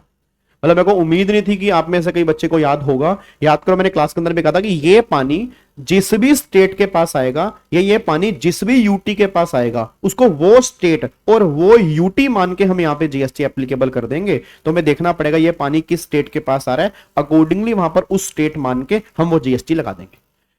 अब अगले पॉइंट पर आओ, अगले पॉइंट पर आओ जी। अब ये वाला जो पानी है, ये वाला, ये 188 नॉटिकल माइल्स, जो 12 नॉटिकल माइल्स के बाद वाला पानी है, क्या ये पानी भी इंडिया है?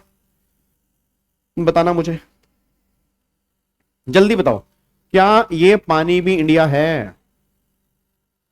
बोलो मेरे बच्चों, क्या ये पानी भी इंडिया है? तैयार है आपके लिए?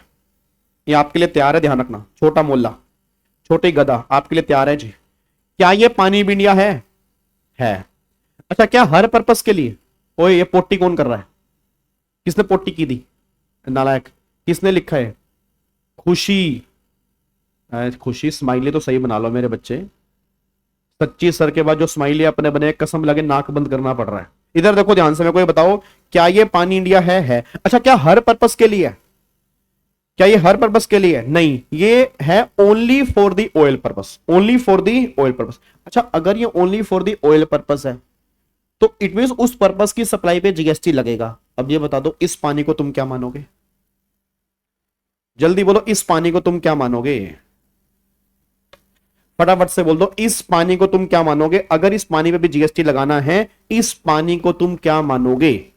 कौन सी स्टेट मानोगे, कौन सी यूटी मानोगे? बस ये बता दो ना। ना गलती से नियरेस्ट मत कह देना। याद करो, मैंने कहा था पूरा का पूरा पानी एक ओटी है, अदर टेरिटरी है, और इस अदर टेरिटरी को हम यूनियन टेरिटरी का नाम लेते हैं। तो पूरा का पूरा पानी एक यूटी है, और यही वो यूटी ऐसी है जिसको हम डीम्ड यूटी बोलते हैं। तो टोटल मिला के हमारी यहां पर 6 यूटी निकल के आती हैं। इस तरह से हमारी 6 यूटी बनती है। आई होप अब तुम्हें समझ में आ गया जी। क्या बात समझ में आ रही है जी? पक्का पक्का, बहुत बढ़िया यार, वेरी गुड। देखो यहां पर, अब यहां पे वही मैंने यहां पे एक क्वेश्चन दिया हुआ है। ऐसा करते हैं, सारे क्वेश्चन तो नहीं, बीच में एक आधा क्वेश्चन उठा लेते हैं। ऐसा करते हैं, देखो यहां पर, अब ये सप्लायर है लद्दाख का, एक्चुअल सप्लाई लद्दाख में, प्लेस ऑफ सप्लाई लद्दाख में है। तो इंट्रा स्टेट सप्लाई है सीजीएसटी प्लस में यूटी जीएसटी, क्योंकि लद्दाख एक यूटी है, ठीक है ना। अब यहां पे ये बिहार है, ये बिहार है, ये यूएसए है। तो हमें एक्चुअल सप्लाई तो देखनी नहीं, हमें देखनी है प्लेस ऑफ सप्लाई। तो ये बिहार, ये USA, that is zero rated supply, क्योंकि एक्सपोर्ट है, और एक्सपोर्ट वाले केस में कोई भी जीएसटी एप्लीकेबल होगा ही नहीं। एक्सपोर्ट वाले केस में कोई भी जीएसटी एप्लीकेबल होगा ही नहीं। ठीक है, अगले पॉइंट पर आओ जी। अब देखो आगे यहां पे जी, अब ये महाराष्ट्र है, सारे बच्चे बोला महाराष्ट्र, ये महाराष्ट्र, और ये 8 नॉटिकल माइल जो नियर गुजरात है। अब सारे बच्चे बोला ये 8 वाला पानी गुजरात के अंदर है जी। हाँ नहीं, सारे बच्चे बोलना ये 8 वाला पानी गुजरात के अंदर है। तो अगर ये 8 वाला पानी गुजरात के अंदर है तो उसको क्या मान लेंगे? गुजरात मान लेंगे। अगर ये गुजरात मान लेंगे तो महाराष्ट्र और गुजरात इंटर स्टेट सप्लाई, तो क्या लगेगा? आईजीएसटी लगेगा। बस ये पर ध्यान दो। ठीक है, एक पॉइंट में और बताओ जी यहां पे। अब ये 140 नॉटिकल माइल्स, 140 नॉटिकल माइल है जी। हाँ जी, 140 नॉटिकल माइल ये गुजरात के पास है। 6 नॉटिकल माइल ये भी गुजरात के पास है, और place of supply 6 nautical mile Gujarat के पास है। इसको तो गुजरात मान लेंगे, क्या इसको भी गुजरात मानेंगे? बोलो भाई, हेलो, ओए ओए, उठा उठा, नालायक, क्या इसको भी गुजरात मानेंगे? बताओ, 140 नॉटिकल माइल वाला जो हिस्सा है, क्या इसको भी गुजरात मानेंगे? नहीं मानेंगे।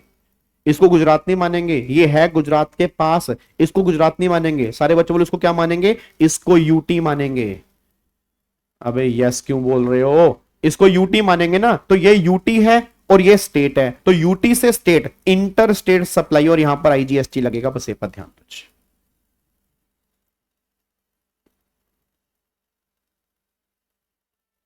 ठीक है नहीं। अब यहां पे आना एक बार फटाफट से आओ जी। अब यहां पे देखो जी, ये जापान और ये दिल्ली। अब जापान से दिल्ली है तो इंपोर्ट है, तो इंपोर्ट वाले केस में क्या लगेगा, आईजीएसटी एप्लीकेबल होगा। क्लियर है ना।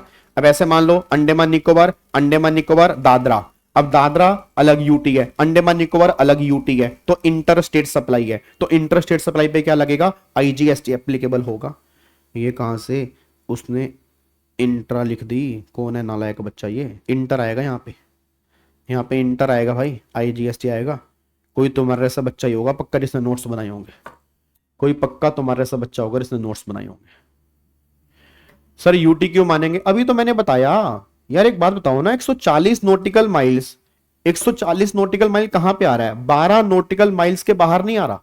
तो मैंने अभी तो बताया कि 12 के बाहर वाला पानी सारा यूटी है, 12 तक वाला पानी वहां चेक करेंगे वो किस स्टेट के पास है, बट जो 12 के बाहर वाला पानी है वो सारा का सारा पानी यूटी है 200 नॉटिकल माइल्स तक। तो ये 140 नॉटिकल माइल है, तो ऑब्वियस सी बात है ये तो यूटी है ना, चाहे वो गुजरात के नियरेस्ट है, बट गुजरात थोड़ा है वो, ये तो 12 के अंदर मानते हैं, ये तो 140 नॉटिकल माइल है, तो ये पूरा पानी एक यूटी है, तो ये यूटी है, ये स्टेट है, इंटर स्टेट सप्लाई है, बस ये पर ध्यान दो। डन जी। सर जापान वाला समझाइए। अरे मेरे बच्चे जापान कहां पे है, इंडिया में, इंडिया से बाहर है, इंडिया से बाहर है ना, लक्ष्मीनगर में तो नहीं है, इंडिया से बाहर है, दूसरी कंट्री है, दूसरी कंट्री से अगर दिल्ली में आएगा तो इंपोर्ट नहीं होगा, तो इंपोर्ट वाले केस में क्या लगेगा, आईजीएसटी लगेगा जी। केरला वाला बता दो, ये लो केरला, ले मेरे बच्चे Kerala, Kerala 9 nautical mile Tamil Nadu.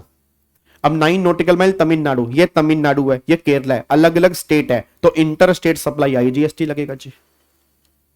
Done, lock कर दें, अब बोल दो। लाइक करो सारे बच्चे फटाफट से, जल्दी फटाफट से लाइक का बटन दबा दो जी। अब यहां पे आ जाओ, आर्टिकल नंबर 269 कैपिटल है, ये बिल्कुल बेसिक आर्टिकल है जी। अब मेरे को सारे बच्चे बोल दो जो आईजीएसटी है, हेलो आईजीएसटी है, तो आईजीएसटी का सारा पैसा सेंट्रल गवर्नमेंट के पास जाता है, बट क्या वो स्टेट को भी डिस्ट्रीब्यूट होता है, बिल्कुल होता है। तो ये बात इसके अंदर लिखी है कि जो आईजीएसटी का पैसा है वो हमें स्टेट गवर्नमेंट को भी डिस्ट्रीब्यूट करना पड़ता है, क्योंकि आईजीएसटी कुछ भी नहीं है, सीजीएसटी और एसजीएसटी इन दोनों का सम टोटल है। ठीक है, इन दोनों का सम टोटल है, बस ये पर ध्यान दो। ये हमारा आर्टिकल 269 कैपिटल ए है जी। ठीक है, चलो अब अगले पॉइंट पर आओ जी। अब यहां पे आ जाओ, आर्टिकल 279 कैपिटल ए, इसके बाद फिर मैं आईटीसी वाले पॉइंट के ऊपर आऊंगा, जिसका आपके हाथ में कई बार खारिश हो रही होती है ना, जैसे हाथ में कई बार खारिश नहीं होती, हम कहते हैं कोई हमें याद कर रहा है, कोई हमें याद कर रहा है। मुझे पता तुम्हारे हाथ में भी खारिश हो रही है, कईयों के हाथ में कईयों पता क्या सोचा है, क्या चल रहा है यार, क्या गाबा करा रहा है, क्या क्या करा रहा है गाबा, क्या मतलब कुछ तो लेवल रखना गाबे, हमें तो देख, कम से कम हमें देख के ही पढ़ा दे।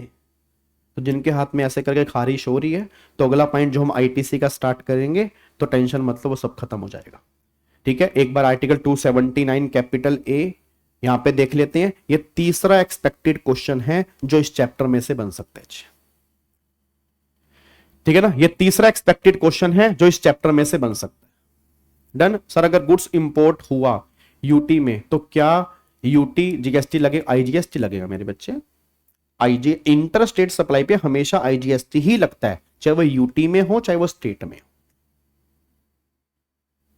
ठीक है, चलो अब मेरे को सारे के सारे बच्चे आओ जी, अब मेरे को सारे के सारे बच्चे आओ, इधर देखो ध्यान से जी। अब यहां पे आ जाओ जी। अब यहां पे आर्टिकल नंबर 279 कैपिटल ए, ये हमारा जीएसटी काउंसिल का है। अब इसके बाद फिर हम आईटीसी की बातें करेंगे। पहले ये समझो ये जीएसटी काउंसिल है क्या। अच्छा, आपने एक डेट तो बहुत सुनी होगी, 2 अगस्त सुनी आपने, आपने एक डेट तो बहुत बार सुन ली होगी, बहुत बार सुन ली होगी आपने, 2 अगस्त। बताओ सुनिए आपने 2 अगस्त, बताओ 2 अगस्त को क्या हुआ था, जल्दी बोलो फटाफट से। एक डेट आपने बहुत बार सुनी होगी, 2 अगस्त। कोशिश करो बताने की। बोलो बोलो बोलो बोलो बोलो। अबे 2 अक्टूबर था, वो नालायक पंजी गए थे। अबे 2 अक्टूबर था, 2 अक्टूबर को पंजी गए थे। 2 अगस्त को बताओ। हाँ 2 अगस्त आपने बहुत बार सुनी होगी। हैं? हाँ बर्थडे था, मेरा बर्थडे आता है मेरा 2 अगस्त को। मेरा बर्थडे होता है 2 अगस्त को, मेरा बर्थडे होता है नालायक। ओह अच्छा एक डेट तो आपने सुन ली, चलो जिसको नहीं पता था मेरे को बताना था, एक्चुअली मेरा बर्थडे होता है ताकि आप मुझे गिफ्ट दे सके, क्योंकि ना कई होंगे ना गिफ्ट रह जाते हैं ना, कई बार कहते हैं हमें बर्थडे पता ही नहीं था आपका, तो मैंने बता दिया कि 2 अगस्त। आपने अगर नहीं सुनी तो सुन लो, जिन्होंने सुनी है तो बहुत अच्छी बात है। 2 अगस्त को मेरा बर्थडे आता है, ठीक है। जो अब जा चुका है अगली बार आएगा अगर भगवान ने चाहा तो। एक डेट आपने अभी अभी बहुत सुनी होगी, 22 सितंबर। ये बताओ क्या था, ये सबको पता होगी जी। एक डेट आपने पक्का पक्का बहुत बार सुनी होगी, 22 सितंबर। जल्दी बताओ 22 सितंबर, फटाफट से बताओ जी। 22 सितंबर, हाँ 22 सितंबर, ये पक्का पक्का तुम याद हो ना। 22 सितंबर को क्या हुआ था भाई साहब, जल्दी बोलो। 22 सितंबर, 22 सितंबर को जीएसटी के रेट चेंज हुए थे। याद नहीं क्या भाई, ये तो हर न्यूज चैनल पे खबर थी। ये तो सीता ताई कह रहा हूं, सीता ताई जी नहीं, सीतारमन जी भाई साहब। ये तो कितनी बार उन्होंने स्पीच दे दी कि 22 सितंबर को हमने जीएसटी के रेट कम कर दिए। हर जगह मोदी जी की फोटो लगी हुई है, हर जगह मोदी जी की फोटो लगी हुई है कि हमने जीएसटी कम कर दिया, गाड़ियों के रेट सस्ते हो गए। तो 22 सितंबर को जीएसटी के रेट चेंज हुए थे। अच्छा आप मेरे को बताओगे 22 सितंबर को जो जीएसटी के रेट चेंज हुए थे, ये जीएसटी के रेट चेंज किए किसने थे, बताना एक बार। 22 सितंबर को जो जीएसटी के रेट चेंज हुए थे, ये रेट चेंज किए किसने थे, बताओगे। ये रेट चेंज किए किसने थे, किसने किसने रेट चेंज किए किसने थे, हैं किसने किसने किए थे। ताई जी ने, ताई जी ने किए थे, मोदी जी ने किए थे, बहुत बढ़िया, मोदी जी ने किए थे। हैं? अबे नालायक को, जो ये जीएसटी के रेट चेंज हुए हैं ना, ये रेट चेंज हुए हैं जीएसटी काउंसिल की वजह से। याद करो मैंने क्लास के अंदर भी कहा था कि जीएसटी काउंसिल एक बॉडी है, जीएसटी काउंसिल एक कॉन्स्टिट्यूशनल बॉडी है। जीएसटी में जो भी अमेंडमेंट लेके आनी है वो जीएसटी काउंसिल के माध्यम से आती है। अब जीएसटी काउंसिल की मीटिंग हुई, उसमें डिसाइड हुआ कि हमें जीएसटी के रेट चेंज करने हैं। उसके बाद फिर फाइनली जीएसटी के रेट में चेंज आया और 22 सितंबर को बहुत बड़ा चेंज आया जीएसटी के अंदर। मैक्सिमम रेट जीएसटी के चेंज हो गए।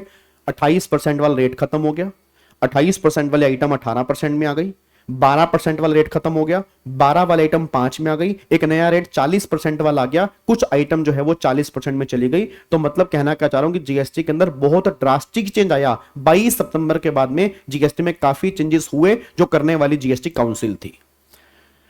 अब ये जीएसटी काउंसिल होती कौन है, जीएसटी काउंसिल होती कौन है, जीएसटी काउंसिल बनती कैसे है, तो ये सारी की सारी बातें यहां पर हैं। अब देखो जीएसटी काउंसिल को बनाने की पावर दी गई थी प्रेसिडेंट को। 60 दिन का टाइम मिला था जीएसटी काउंसिल को बनाने का।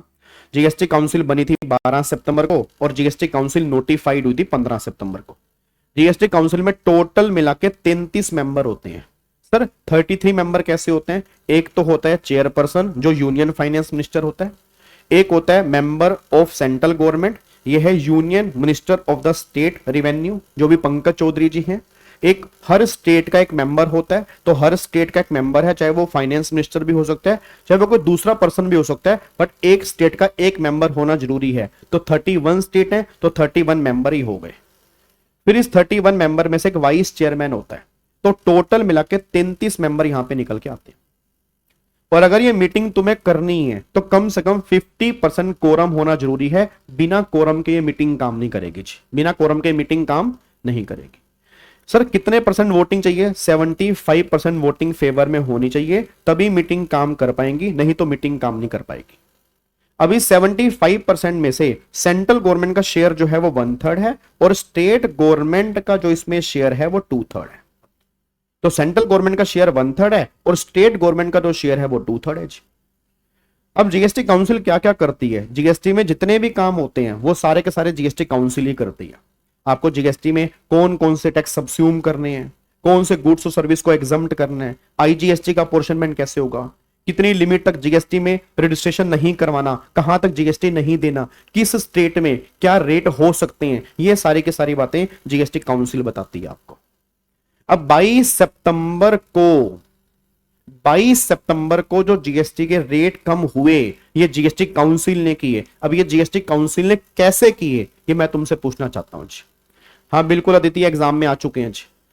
और ये प्लीज मेरे से रिक्वेस्ट है, ये बार बार मत पूछो यार ये एग्जाम में आते हैं, एग्जाम में नहीं आते यार, ठीक है। एग्जाम में पूरा जीएसटी कवर करना है।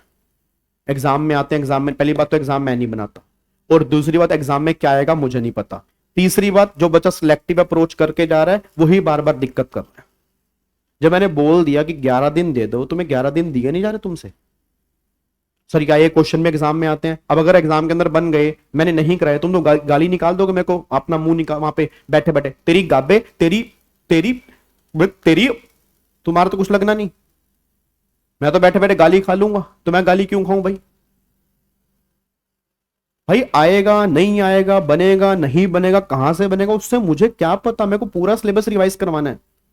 क्या बनेगा एग्जाम के अंदर हमें उसकी टेंशन क्यों लेनी है? या तो इंस्टीट्यूट को मेल लिख देते हैं कि institute please don't waste our time is very precious, we have meeting with Trump, please give me 15 question. कि जो आप एग्जाम के अंदर पूछोगे why are you wasting my time, please give me 15 question ना, I will do 15 question, then pass exam, then we'll go forward. Why are you so much syllabus for revise? नालायक। इधर सुनो ध्यान से, मेरा पूरी क्लास का क्वेश्चन है। अब एक बात मेरे को बताओ, अब 22 सितंबर को जो जीएसटी के रेट चेंज हुए, अब रेट चेंज कैसे हुए? रेट चेंज हुए तो रेट चेंज कैसे हुए? अब सुनो ध्यान से, मैं कहना क्या चाह रहा हूं, एक बात मेरे को बताना। जैसे मैंने बोला कि 33 मेंबर होते हैं जी, अब 33 मेंबर होते हैं तो टोटल मिला के 33 मेंबर जीएसटी काउंसिल के होते हैं। मान लो 33 में से 30 मेंबर मीटिंग में प्रेजेंट हुए। पहले मेरे को सारे बताओ क्या कोरम पूरा हो गया जी? बताओ जल्दी बताओ, क्या कोरम पूरा हो गया? 15 क्वेश्चन ही मांग लेते हैं इंस्टीट्यूट से, कलेश ही खत्म कि भैया वो 15 क्वेश्चन बता यार जो आने हैं, क्यों बिना बात के टाइम वेस्ट कर रहा है हमारा, है नहीं? क्या कोरम पूरा हो गया? बिल्कुल जी कोरम तो पूरा हो गया जी, बिल्कुल कोरम पूरा हो गया। अरे अब कोरम पूरा हो गया क्योंकि 50% मेंबर हो गए जी, ठीक है। अब 30 मेंबर प्रेजेंट हैं, इसमें से 25 मेंबर कहते कि मैं वोट करूंगा, 25 मेंबर कहते हम वोट करेंगे, 5 मेंबर कहते जी हम तो मजे लेने आए थे, हम वोट नहीं करेंगे जी, हम तो मजे लेने आए थे, हम वोट नहीं करेंगे। 5 मेंबर ने कहा जी हम वोट नहीं करेंगे, ठीक है तुम वोट मत करो। जिन 25 मेंबर ने वोट किया उसमें से 14 मेंबर कहते यस ये रेट चेंज कर दो, ये रेट चेंज कर दो जी, और 11 मेंबर कहते नहीं रेट चेंज नहीं करना, 11 मेंबर कहते नहीं रेट चेंज नहीं करना जी। मैं बस आपसे एक बात जानना चाह रहा हूं, 14 मेंबर कह रहे हैं रेट चेंज कर दो, 11 मेंबर कह रहे हैं रेट चेंज मत करो। अब बता दो क्या रेट चेंज होगा या नहीं होगा जी? बस मेरे को सारे बच्चे बताओ रेट चेंज होगा या नहीं होगा, फटाफट से बता दो जी।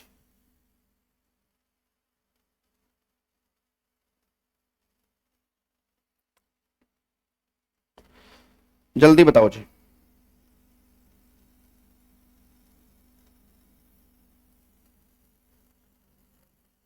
जल्दी बोल दो फटाफट से, रेट चेंज होगा या नहीं होगा? रेट चेंज होगा या नहीं होगा? फटाफट से बताओ जी, होगा या नहीं होगा जी? नहीं होगा जी, क्यों नहीं होगा बताओ, जल्दी बताओ क्यों नहीं होगा? कितने परसेंट वोटिंग फेवर में आ रही है? जल्दी बोलो कितने परसेंट वोटिंग फेवर में आ रही है? कितने परसेंट? परसेंट बताओ तुम मुझे, बताओ कितने परसेंट वोटिंग फेवर में आ रही है? कैसे निकाली तुमने, कैसे निकाली है?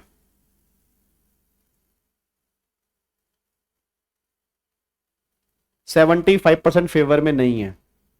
अच्छा 70, अब मैंने बोला 14 मेंबर यस कह रहे हैं, 11 मेंबर नो कह रहे हैं। मैं बता दूं 14 में से ना 2 मेंबर तो सेंट्रल गवर्नमेंट के हैं और जो 12 मेंबर हैं वो स्टेट गवर्नमेंट के हैं, ठीक है ना। ये दोनों कह रहे हैं यस और ये दोनों कह रहे हैं, ये दोनों कह रहे हैं यस। मतलब ये 12 मेंबर यस कह रहे हैं, 2 मेंबर यस कह रहे हैं, और 11 मेंबर जो हैं वो कह रहे हैं नो। और ये 11 के 11 कौन से हैं? ऑब्वियस सी बात है, स्टेट गवर्नमेंट के हैं।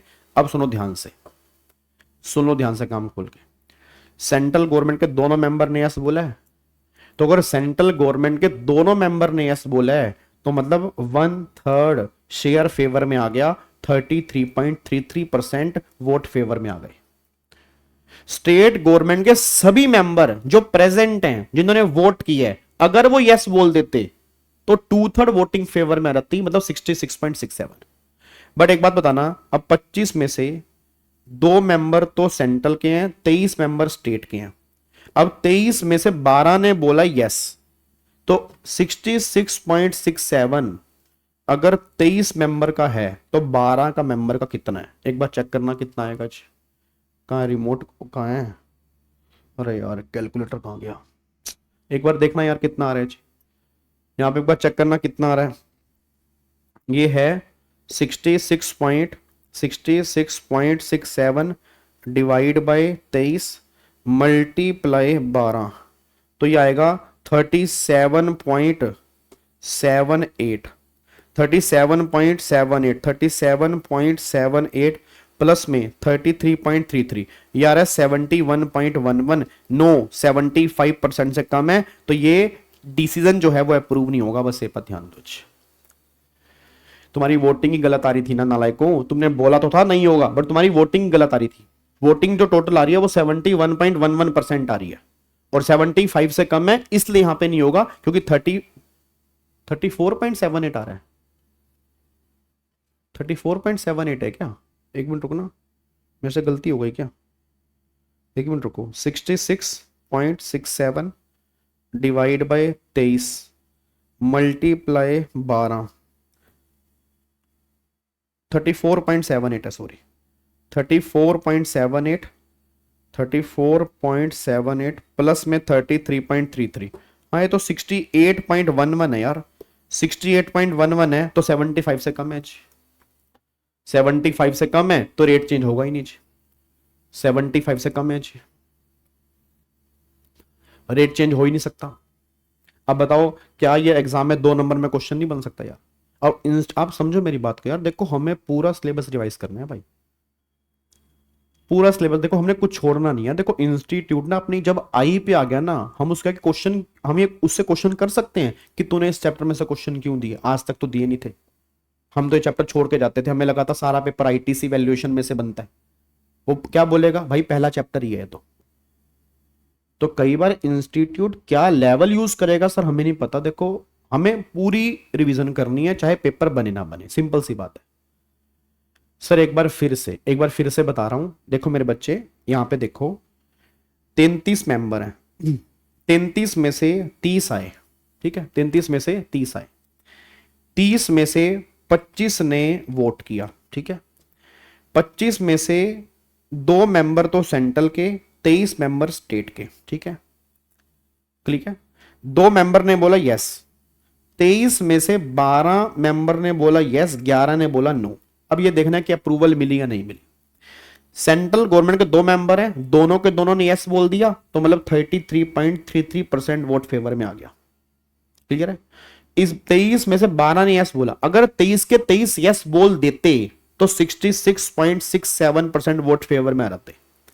अब यहां पे 66.67% अगर 23 मेंबर के यस बोलने पर है, तो 12 के यस बोलने पर कितना आएगा वो निकालना है।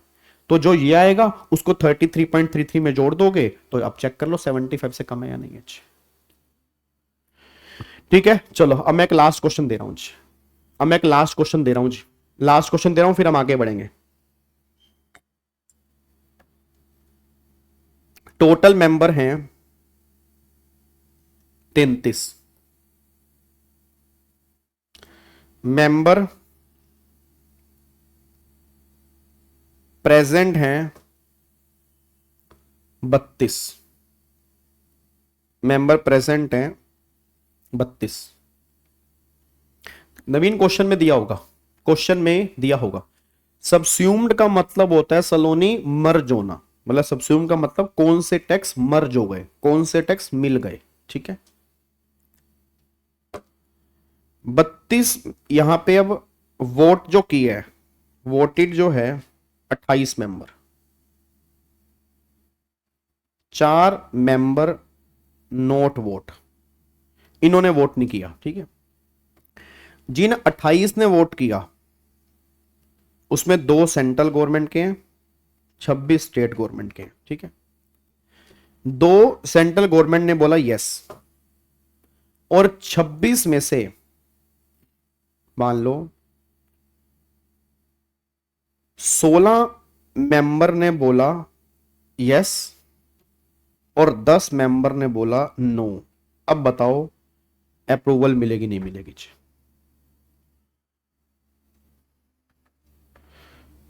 रितु नोट फॉर ऑल में सिर्फ क्वेश्चंस हैं, नोट फॉर ऑल में सिर्फ क्वेश्चंस हैं, और त्रिशूल बैच में रिवीजन है। दोनों अलग अलग बैच हैं, एक में रिवीजन है और एक में सिर्फ क्वेश्चंस है।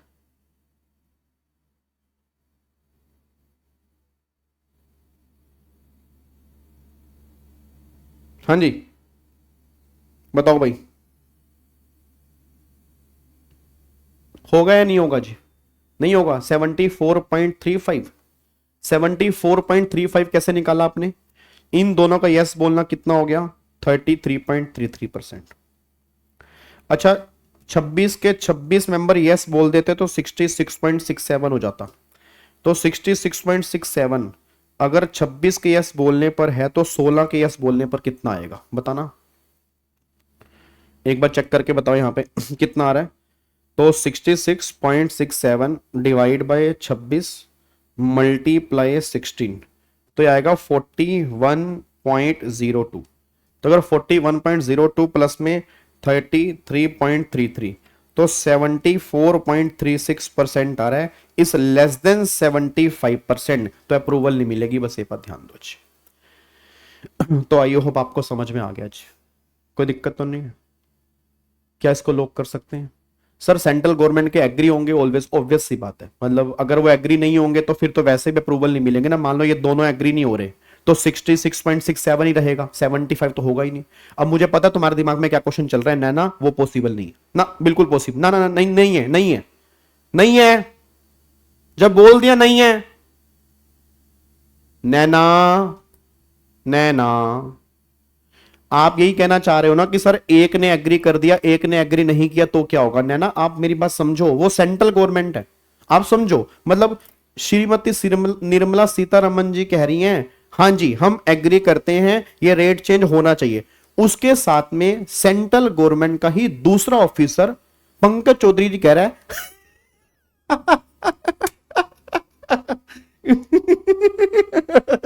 पागल है, पागल है सीतारमन। नहीं है भाई, मैं नहीं एग्री हो रहा। वो उसका लास्ट दिन होगा उसकी चेयर पे, आप समझ रहे हो? और ये भी पॉसिबल नहीं है कि पंकज चौधरी जी कह रहे हैं यस, सीतारमन जी कह रही पागल कहीं का यस नहीं। आप समझो दोनों सेंट्रल गवर्नमेंट है, स्टेट में अलग अलग हो सकता है, सेंट्रल में अलग अलग कैसे होगा? या तो यस होगा या नो होगा। तो अगर दोनों ही नो है तो 66.67 बचा, अप्रूवल ही नहीं। अगर दोनों यस हैं फिर हमें काउंट करना पड़ेगा, बस ये पर ध्यान दो। डन जी।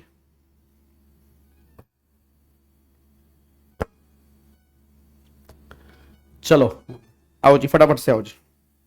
अब यहां पे आ जाओ, ये सारे एग्जाम्पल दिए, अगर आपको और प्रैक्टिस करनी है तो आप यहां से भी कर सकते हो जी। ये सारे एग्जाम्पल आपको दिए हुए हैं। अब यहां पे आ जाओ, अब यहां पे एक आर्टिकल 270।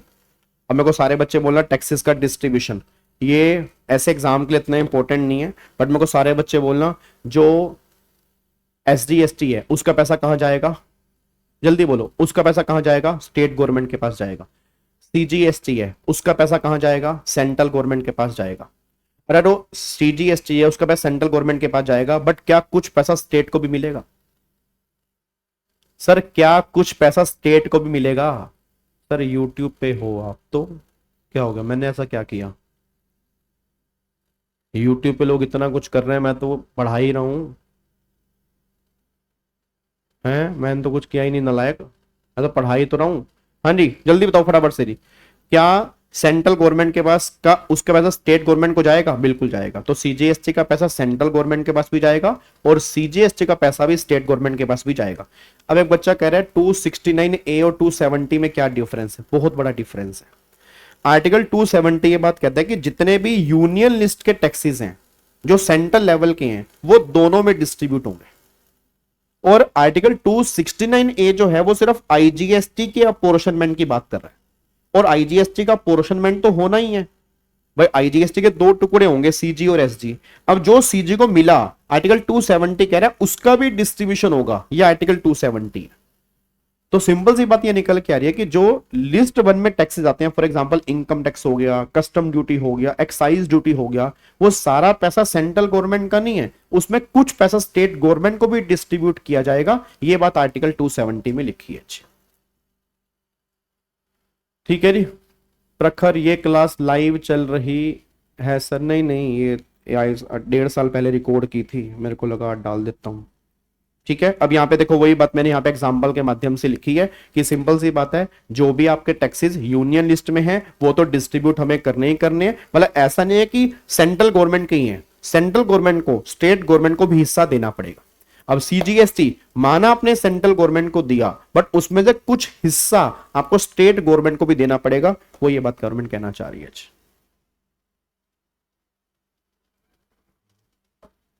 ठीक है। आर्टिकल 265 जी, आर्टिकल 265 तो सिंपल सी है, अगर कोई टैक्स हमें लगाना है तो पहले एक्ट बनाना पड़ेगा, बिना एक्ट के ना तो वो टैक्स लगेगा और ना ही कलेक्ट होगा। आप मुझे एक बात बताओ, क्या जीएसटी के लिए जीएसटी एक्ट बना हुआ है? बिल्कुल बना हुआ है। क्या कस्टम के लिए कस्टम एक्ट बना हुआ है? बिल्कुल बना हुआ है। क्या इनकम टैक्स के लिए इनकम टैक्स एक्ट बना हुआ है? बिल्कुल बना हुआ है, 100% बना हुआ है। ठीक है। अब ये कौन कौन से टैक्स जीएसटी में सबस्यूम हुए हैं? याद आपको मैंने कहा था कितने टैक्सेस सबस्यूम हुए हैं? हाँ जी, हेलो भाई साहब, ओए ओए ओए, हेलो ओए, इधर देख ध्यान से। याद है कितने टैक्सेस सबस्यूम हुए थे? टोटल मिला के 17 टैक्सेस, टोटल मिला के 17 टैक्सेस। 9 तो सेंट्रल गवर्नमेंट के थे, 8 आपके स्टेट गवर्नमेंट के थे। तो उन टैक्सेस के नाम कौन कौन से हैं? वो ये हैं, ये देखो, ये 9 तो सेंट्रल गवर्नमेंट के हैं, 8 आपके स्टेट गवर्नमेंट के हैं। अब ये नाम याद करने पड़ेंगे आपको, एग्जाम में हो सकता है तुम्हारे एग्जाम में 2-3 नंबर में क्वेश्चन बन जाए, कंफर्म नहीं है बट बन सकता है। अब एक बार ये देख लेते हैं कौन कौन से हैं। जैसे सेंट्रल लेवल के टैक्सेस कौन कौन से हैं?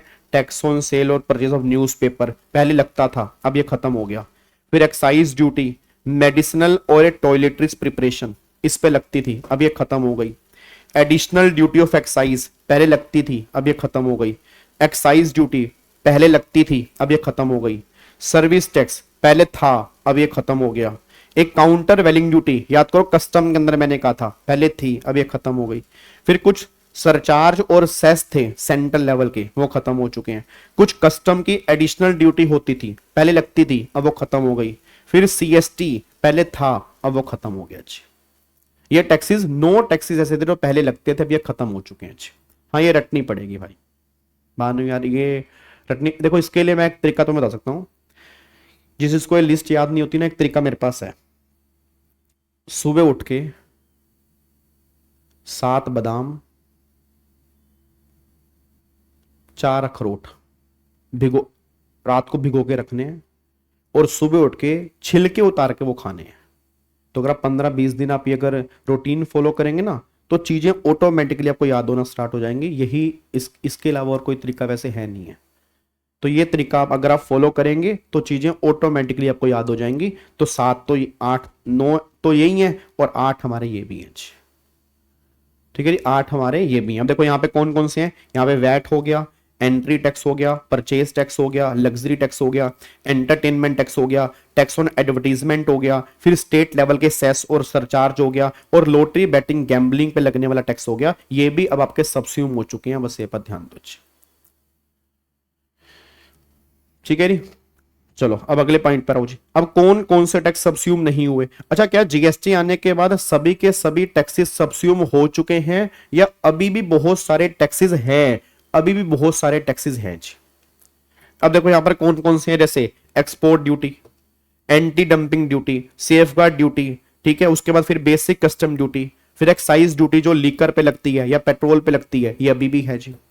ऐसे स्टेट लेवल में मंडी टैक्स हो गया जी, ठीक है, आपका यहां पर मंडी टैक्स निकल के आ गया, प्रोफेशनल टैक्स आ गया, इलेक्ट्रिसिटी ड्यूटी आ गई जी, फिर यहाँ पे प्रॉपर्टी टैक्स हो गया, टोल टैक्स हो गया, पैसेंजर टैक्स हो गया। ये कई टैक्सेस अभी भी हैं जो एप्लीकेबल होते हैं। ये वो हैं जो नोट सबस्यूम्ड इन जीएसटी हैं। और टबैको पे ध्यान देना, टबैको पे डबल टैक्स है, टबैको पे डबल टैक्स है, टबैको पे जीएसटी भी है और टबैको पे एक्साइज ड्यूटी भी है। ठीक है जी।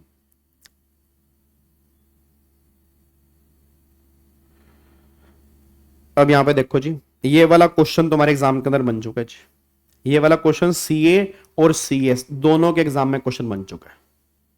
ये सीए और सीएस दोनों के एग्जाम में क्वेश्चन बन चुका है, सीएमए में नहीं बना, बट ये सीए सीएस दोनों में बन चुका है। ये वाला कि इन गुड्स पे कौन कौन से टैक्सेस लगते हैं, एक बार चेक करो। यहां पे देखो जी, यहां पे अल्कोहलिक लिकर पे जीएसटी नहीं है, एक्साइज ड्यूटी है, वैट है, सीएसटी है।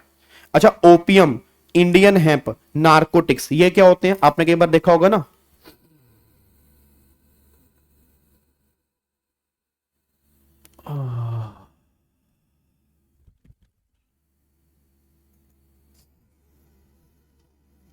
समझ गए ना, तो ये उसकी बात हो रही है, ये जो चरस गांजा जो होता है, तो ये जो Indian opium, Indian hemp, narcotics, तो गवर्नमेंट कह रही है इस पे जीएसटी भी है, इस पे एक्साइज ड्यूटी भी है, डबल टैक्स है, बट इस पे वैट और सीएसटी एप्लीकेबल नहीं होगा। फिर यहां पे आपके 5 पेट्रोलियम प्रोडक्ट, इस पे जीएसटी अभी नहीं है, एक्साइज भी है, वैट भी है और सीएसटी भी एप्लीकेबल होता है, ये बात ध्यान दो।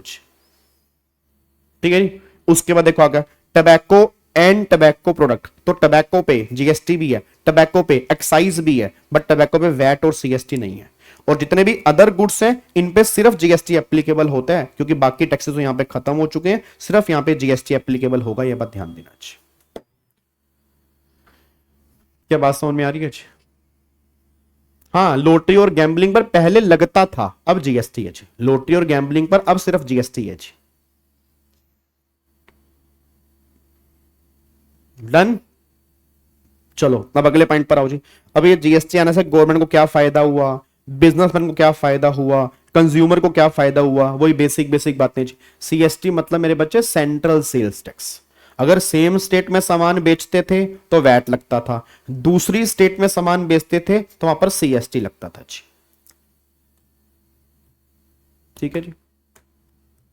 सर इतनी जल्दी 2 बज गए, बस अब 15-20 मिनट की क्लास और बची है, और मैं सिर्फ चैप्टर 1 तक ही आऊंगा। देन फिर कल से फिर हम आईटीसी की बात करेंगे और सप्लाई का चैप्टर कल हम करेंगे। और मैं बहुत जल्दी ना तुम्हें 11 दिन का प्लान बना के भी दे दूंगा, मतलब बहुत जल्दी मैं तुम्हें 11 दिन का प्लान बना के भी दे दूंगा कि किस किस दिन हम चैप्टर कौन सा करेंगे। बट मैं आपको बता दूं, लाइव आना जरूरी है आपके लिए, क्योंकि ये क्लास प्राइवेट हो जाएगी। आप जब अगली क्लास में लाइव आएंगे, मतलब कल वाली क्लास में आएंगे, देन मैं इसको पब्लिक कर दूंगा।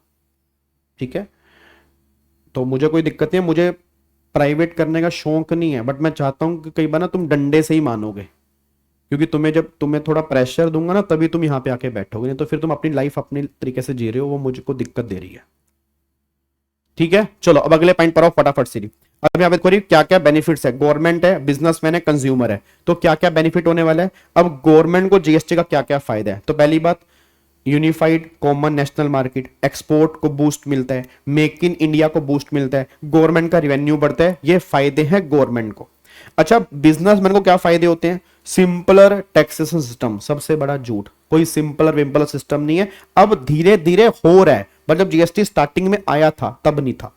ईज कंप्लाइंस, अब ये तो गवर्नमेंट बार बार ही कह रही है कि हम कंप्लाइंस कम कर रहे हैं, ईज ऑफ डूइंग बिजनेस कर रहे हैं जी। फिर increase in the revenue, business का रेवेन्यू इंक्रीज हुआ है जीएसटी आने के बाद, ये बिजनेसमैन को फायदा हुआ है। कंज्यूमर, अच्छा हमें क्या फायदा हुआ, हमें क्या फायदा हुआ, रिडक्शन इन प्राइस कम हो गए हैं, फिर रिडक्शन इन कैश कैडिंग में कमी आ गई है, फिर reduction in double tax, obviously पता डबल टैक्स यहां पे कम हो गई है जी। टबैको पे सीएसटी लगता है, टबैको पे सीएसटी नहीं, वैट और सीएसटी टबैको पे नहीं है, ओनली जीएसटी और एक्साइज ड्यूटी लगती है। ठीक है, अगले पॉइंट पर आओ जी। अब जीएसटी की बैकग्राउंड देखो, अब मेरे को सारे बच्चे बोलना सबसे पहले जीएसटी, अरे आधा घंटा लाइव रहने दूंगा, तुम कमेंट भी तो करोगे, तुम्हें क्लास कैसी लगी कमेंट नहीं करोगे, करोगे ना। देखो जैसे अब 800 850 बच्चा, 850 कमेंट कर दोगे, अगर आज 850 कमेंट आ गए ना, क्लास पब्लिक रहेगी। जाओ, देखते हैं आज तुम्हारी यूनिटी, स्टूडेंट की यूनिटी को देखते हैं कि तुम्हें क्लास कैसी लगी, देखते हैं। ठीक है, चलो सुनो ध्यान से। अब अगले पॉइंट पर आओ जी। सबसे पहली कंट्री बताओ, सबसे पहली कंट्री बताओ जी। जीएसटी पहले कहां पर आया? फ्रांस में। कब आया? 1954। लास्ट कंट्री कौन सी थी? मलेशिया। अब जीएसटी कौन सा है? डेस्टिनेशन बेस्ड टैक्स है, वही बेसिक बात। फिर इंडिया में पूरे वर्ल्ड का सबसे ज्यादा रेट जीएसटी का पूरे वर्ल्ड में इंडिया में है 40% वैसे रेट है, अब तो 28% है हमारे एग्जाम के लिए, और सेकंड हाईएस्ट जो है वो अर्जेंटीना में है। अच्छा, गवर्नमेंट को जीएसटी देने वाला कौन है? सप्लायर, बट फंडेड कौन करता है? कंज्यूमर करता है। अब कौन कौन से जीएसटी में रेट है? 5, 12, 18, 28। अब ये मत कहना कि सर 12 और 28 तो खत्म हो गया, वो हो गया, वो प्रैक्टिकल लाइफ में हो गया, अभी हमारे एग्जाम के लिए वो अमेंडमेंट एप्लीकेबल नहीं है। मैं दोबारा बोल दूं, अभी हमारे एग्जाम के लिए अमेंडमेंट एप्लीकेबल नहीं है, ठीक है ना। अभी हमारे एग्जाम में यही रेट है, 5 भी है, 12 भी है, 18 भी है, 28 भी है। जो गवर्नमेंट ने भी रेट चेंज किए हैं 22 सितंबर को, ना वो दिसंबर के एग्जाम में एप्लीकेबल है और ना ही वो जनवरी के एग्जाम में एप्लीकेबल है, बस ये पर ध्यान दो, ठीक है। उसके बाद आगे देखो जी, प्रीशियस मेटल पे, गोल्ड पे, सिल्वर पे 3% रेट लगता है और रफ डायमंड पर 0.25% रेट लगता है, ठीक है जी। उसके बाद याद करो जीएसटी के मॉडल कौन कौन से थे? हाँ जी, जीएसटी के मॉडल कौन कौन से थे? 4। कौन कौन से थे बताओ? ऑस्ट्रेलियन, कैनेडियन, केलकर शाह और बागची पोडर मॉडल। कौन सा? ऑस्ट्रेलियन, कैनेडियन, केलकर शाह और बागची पोडर मॉडल। अच्छा, इंडिया इनमें से कौन सा मॉडल फॉलो करता है? इंडिया मॉडल फॉलो करता है कैनेडियन मॉडल। तो इंडिया में हमारे कौन सा जीएसटी है? ड्यूल जीएसटी हमारे इंडिया में है, सीजीएसटी और एसजीएसटी। और 2 कंट्री ऐसी और हैं इंडिया के अलावा जो ड्यूल जीएसटी फॉलो करती हैं, ब्राजील और कनाडा, ये भी ड्यूल जीएसटी मॉडल फॉलो करती हैं। और इंडिया में सारे कंप्लायंस मैनुअल होते हैं, ऑनलाइन होते हैं, ऑनलाइन। और वेबसाइट कौन सी है? जीएसटीएन, उसकी फुल फॉर्म क्या है? Goods and services tax network. याद है जीएसटी पोर्टल? आपको मैंने क्लास में जीएसटी पोर्टल खोल के दिखाया था, कल मैं तुम्हें खोल के दिखाऊंगा, कल वाली रिवीजन क्लास में हम जीएसटी का पोर्टल भी यहां पे खोल के देखेंगे, फिर तुम्हें दिखाऊंगा जीएसटी पोर्टल होता क्या, तो उसी को ही हम जीएसटीएन बोलते हैं। उसके बाद टैक्सेशन के 2 प्रिंसिपल हैं, कौन कौन से? डेस्टिनेशन और ओरिजिन। अब सारे बच्चे बोल दो, इंडिया का जीएसटी इनमें से किस प्रिंसिपल पर बेस है? बताना। सारे बच्चे बोलो, इंडिया का जीएसटी किस प्रिंसिपल पर बेस है? इंडिया का जीएसटी जो है वो डेस्टिनेशन प्रिंसिपल पर बेस है, ओरिजिन प्रिंसिपल पर इंडिया का जीएसटी बेस नहीं है, ये बात ध्यान दो, ठीक है। उसके बाद जीएसटी देखो डेस्टिनेशन प्रिंसिपल पर बेस है। आहा, ये रहा, ये लो, ये देखो जी, ये होता है जीएसटी पोर्टल। आपको वैसे मैंने क्लास में खोल के दिखाया है, बट कुछ इस तरह से आपका जीएसटी पोर्टल दिखता है, इस तरह से देखो, ठीक है ना, इस तरह से हमारा पोर्टल दिखता है। तो वही कह रहे हैं कि जीएसटीएन क्या होता है, इसके फंक्शंस क्या क्या होते हैं। तो भाई जीएसटीएन तो goods and service tax network है, ये गवर्नमेंट ओन्ड है। ये सारा कौन ओन्ड करता है? गवर्नमेंट ओन्ड करती है। अगर तुम्हें रजिस्ट्रेशन कराना है, रिटर्न भरनी है, आईटीसी की मैचिंग, ई वे बिल, आईटीसी क्लेम करना है, रिटर्न भरनी है, पेमेंट करनी है, टीडीएस जमा कराना है जीएसटी में, ये सब बातें इसके माध्यम से होती हैं। ये सारे के सारे फंक्शन हैं इस जीएसटीएन के। जीएसटीआईएन एक अलग होता है, जीएसटीएन एक अलग होता है। जीएसटीएन क्या है? Goods and services tax network. GSTIN क्या होता है? Goods and service tax identification number. बस ये बस ध्यान, तो वही बात आपके यहां पे लिखी है। तो देखो जी, GSTN goods and service tax network ये 100% गवर्नमेंट कंपनी है जो wholly owned by central government और स्टेट गवर्नमेंट है। इसका मेन पर्पस क्या है? एक इंफ्रास्ट्रक्चर तैयार करना जीएसटी का, जिसमें सारे के सारे कंप्लायंस हो सकते हैं। देखो यहां पर फंक्शन क्या है जी, अब यहां पर एक बार दिखाता हूं पहले के फंक्शन क्या क्या हैं इस जीएसटीएन के। तो मल्टीपल फंक्शंस आपके यहां पे निकल के आते हैं। देखो जी, रजिस्ट्रेशन करना है, पेमेंट करनी है, रिटर्न फाइलिंग करनी है, बुक्स ऑफ अकाउंट्स मेंटेन करनी है, आईटीसी की मैचिंग करनी है, आईजीएसटी का डिस्ट्रीब्यूशन करना है जी, फिर रिटर्न फाइल करनी है, सेटलमेंट करनी है, टाइम टू टाइम गवर्नमेंट को रिपोर्ट देनी है। ये सब काम जो हैं इसके माध्यम से होते हैं, जीएसटीएन के माध्यम से। डन। लो जी, अब आ जाओ फाइनली, अब हो गया जी। अब फाइनली हम उस तीर के ऊपर आ गए जो पूरे के पूरे जीएसटी में तुम्हें मजा आएगा वो करने में, और वो है आईटीसी। ठीक है, अब यहां पे आ जाओ जी। सर दोनों में एक बार डिफरेंस बता दो मेरे बच्चे। अंशिता देखो दोनों में डिफरेंस बहुत है भाई। GSTN तो एक वेबसाइट है और GSTIN एक रजिस्ट्रेशन नंबर है। वो एक वेबसाइट है, उस पे सारे काम होते हैं, उसी पे ही GST नंबर मेरे को डालना पड़ता है। तो GSTN मतलब goods and service tax network, मतलब GST पोर्टल, मतलब कॉमन पोर्टल, मतलब एक वेबसाइट। और GSTIN जो है वो एक रजिस्ट्रेशन नंबर है जिसके बेस पे इंसान GST चार्ज करता है। ओके ना, चलो जी अब यहां पे सारे बच्चे आ जाओ जी। मेरे को बताओ पूरे वर्ल्ड में टैक्स कलेक्ट करने के 3 सिस्टम होते हैं, कौन कौन से? First point collection, last point collection, multi point collection और multi point collection with ITC method. अच्छा, फर्स्ट पॉइंट कलेक्शन में GST कब लगता है? पहली स्टेज पे लगेगा, बाद वाली स्टेज पे नहीं लगेगा। लास्ट पॉइंट कलेक्शन में कब GST लगता है? लास्ट स्टेज पे लगेगा, उससे आगे वाली स्टेज पे नहीं लगेगा। मल्टी पॉइंट कलेक्शन पे GST कब लगता है? हर पॉइंट पे, हर सेल पे GST लगेगा। इंडिया में ना तो ये मेथड फॉलो करते हैं ना ये मेथड फॉलो करते हैं। इंडिया में ना ये मेथड फॉलो करते हैं, इंडिया में मेथड फॉलो करते हैं multi point collection with ITC। आपको याद करो मैंने क्लास के अंदर कहा भी था मेरे बच्चे, बस 2 मिनट रुक जाओ, सिर्फ 2 मिनट रुक जाओ जी। देखो रिवीजन करनी है तो त्रिशूल बैच देख लो, डिटेल में रिवीजन करनी है, प्रैक्टिस करनी है, नोट फॉर ऑल वाली मैराथन है प्रैक्टिस बैच के नाम से, वो देख लो। थोड़ी सी फास्ट रिवीजन करनी है, ये लेक्चर देख लो। ठीक है, डिटेल रिवीजन के लिए त्रिशूल बैच या उड़ान बैच जो मेरा अल्टीमेट CA पे है, प्रैक्टिस बैच यूट्यूब पर डला हुआ है, उसमें सिर्फ प्रैक्टिस है। थोड़ी सी फास्ट रिवीजन करनी है तो फिर मैराथन या ये देख सकते हो। बात समझ में आ रही है? अब 2 मिनट मेरी बात को सुन लो।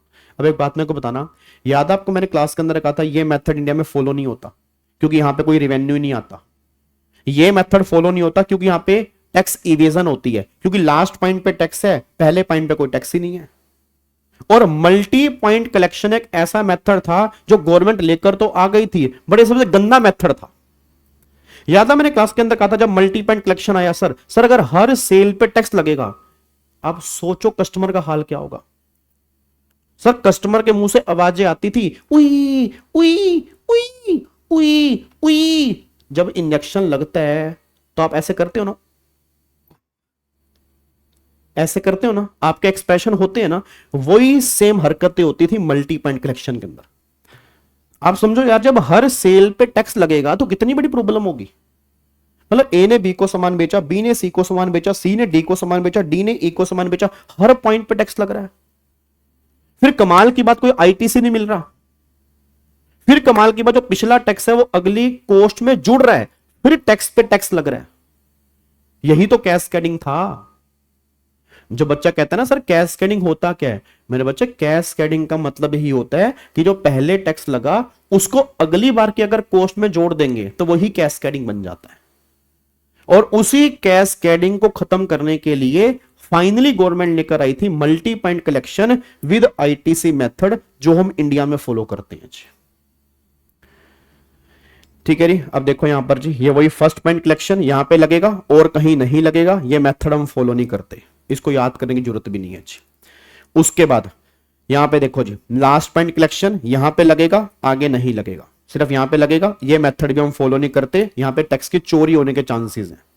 मल्टी पॉइंट कलेक्शन जहां पे लोगों के मुंह से आवाजें निकली, हर पॉइंट पे टैक्स, टैक्स पे टैक्स, कैस्केडिंग हुआ, ये मेथड भी इंडिया में फॉलो नहीं होता क्योंकि यहां पे कैस्केडिंग होता है। और फाइनली फिर ये मेथड इंडिया में आया, multi point collection with ITC method.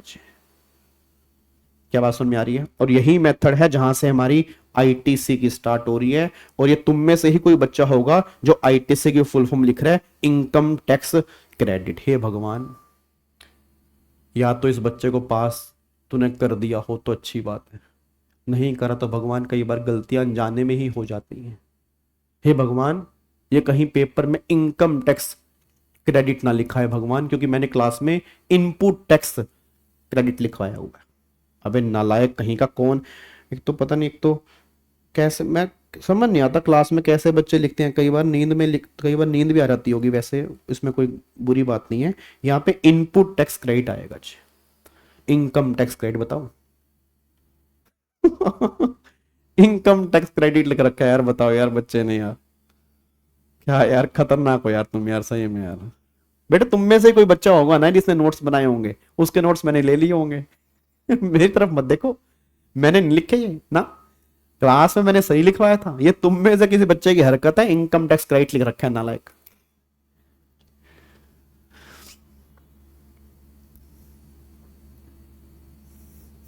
ठीक है नहीं, चलो अब यहां पे आ जाओ जी फटाफट से।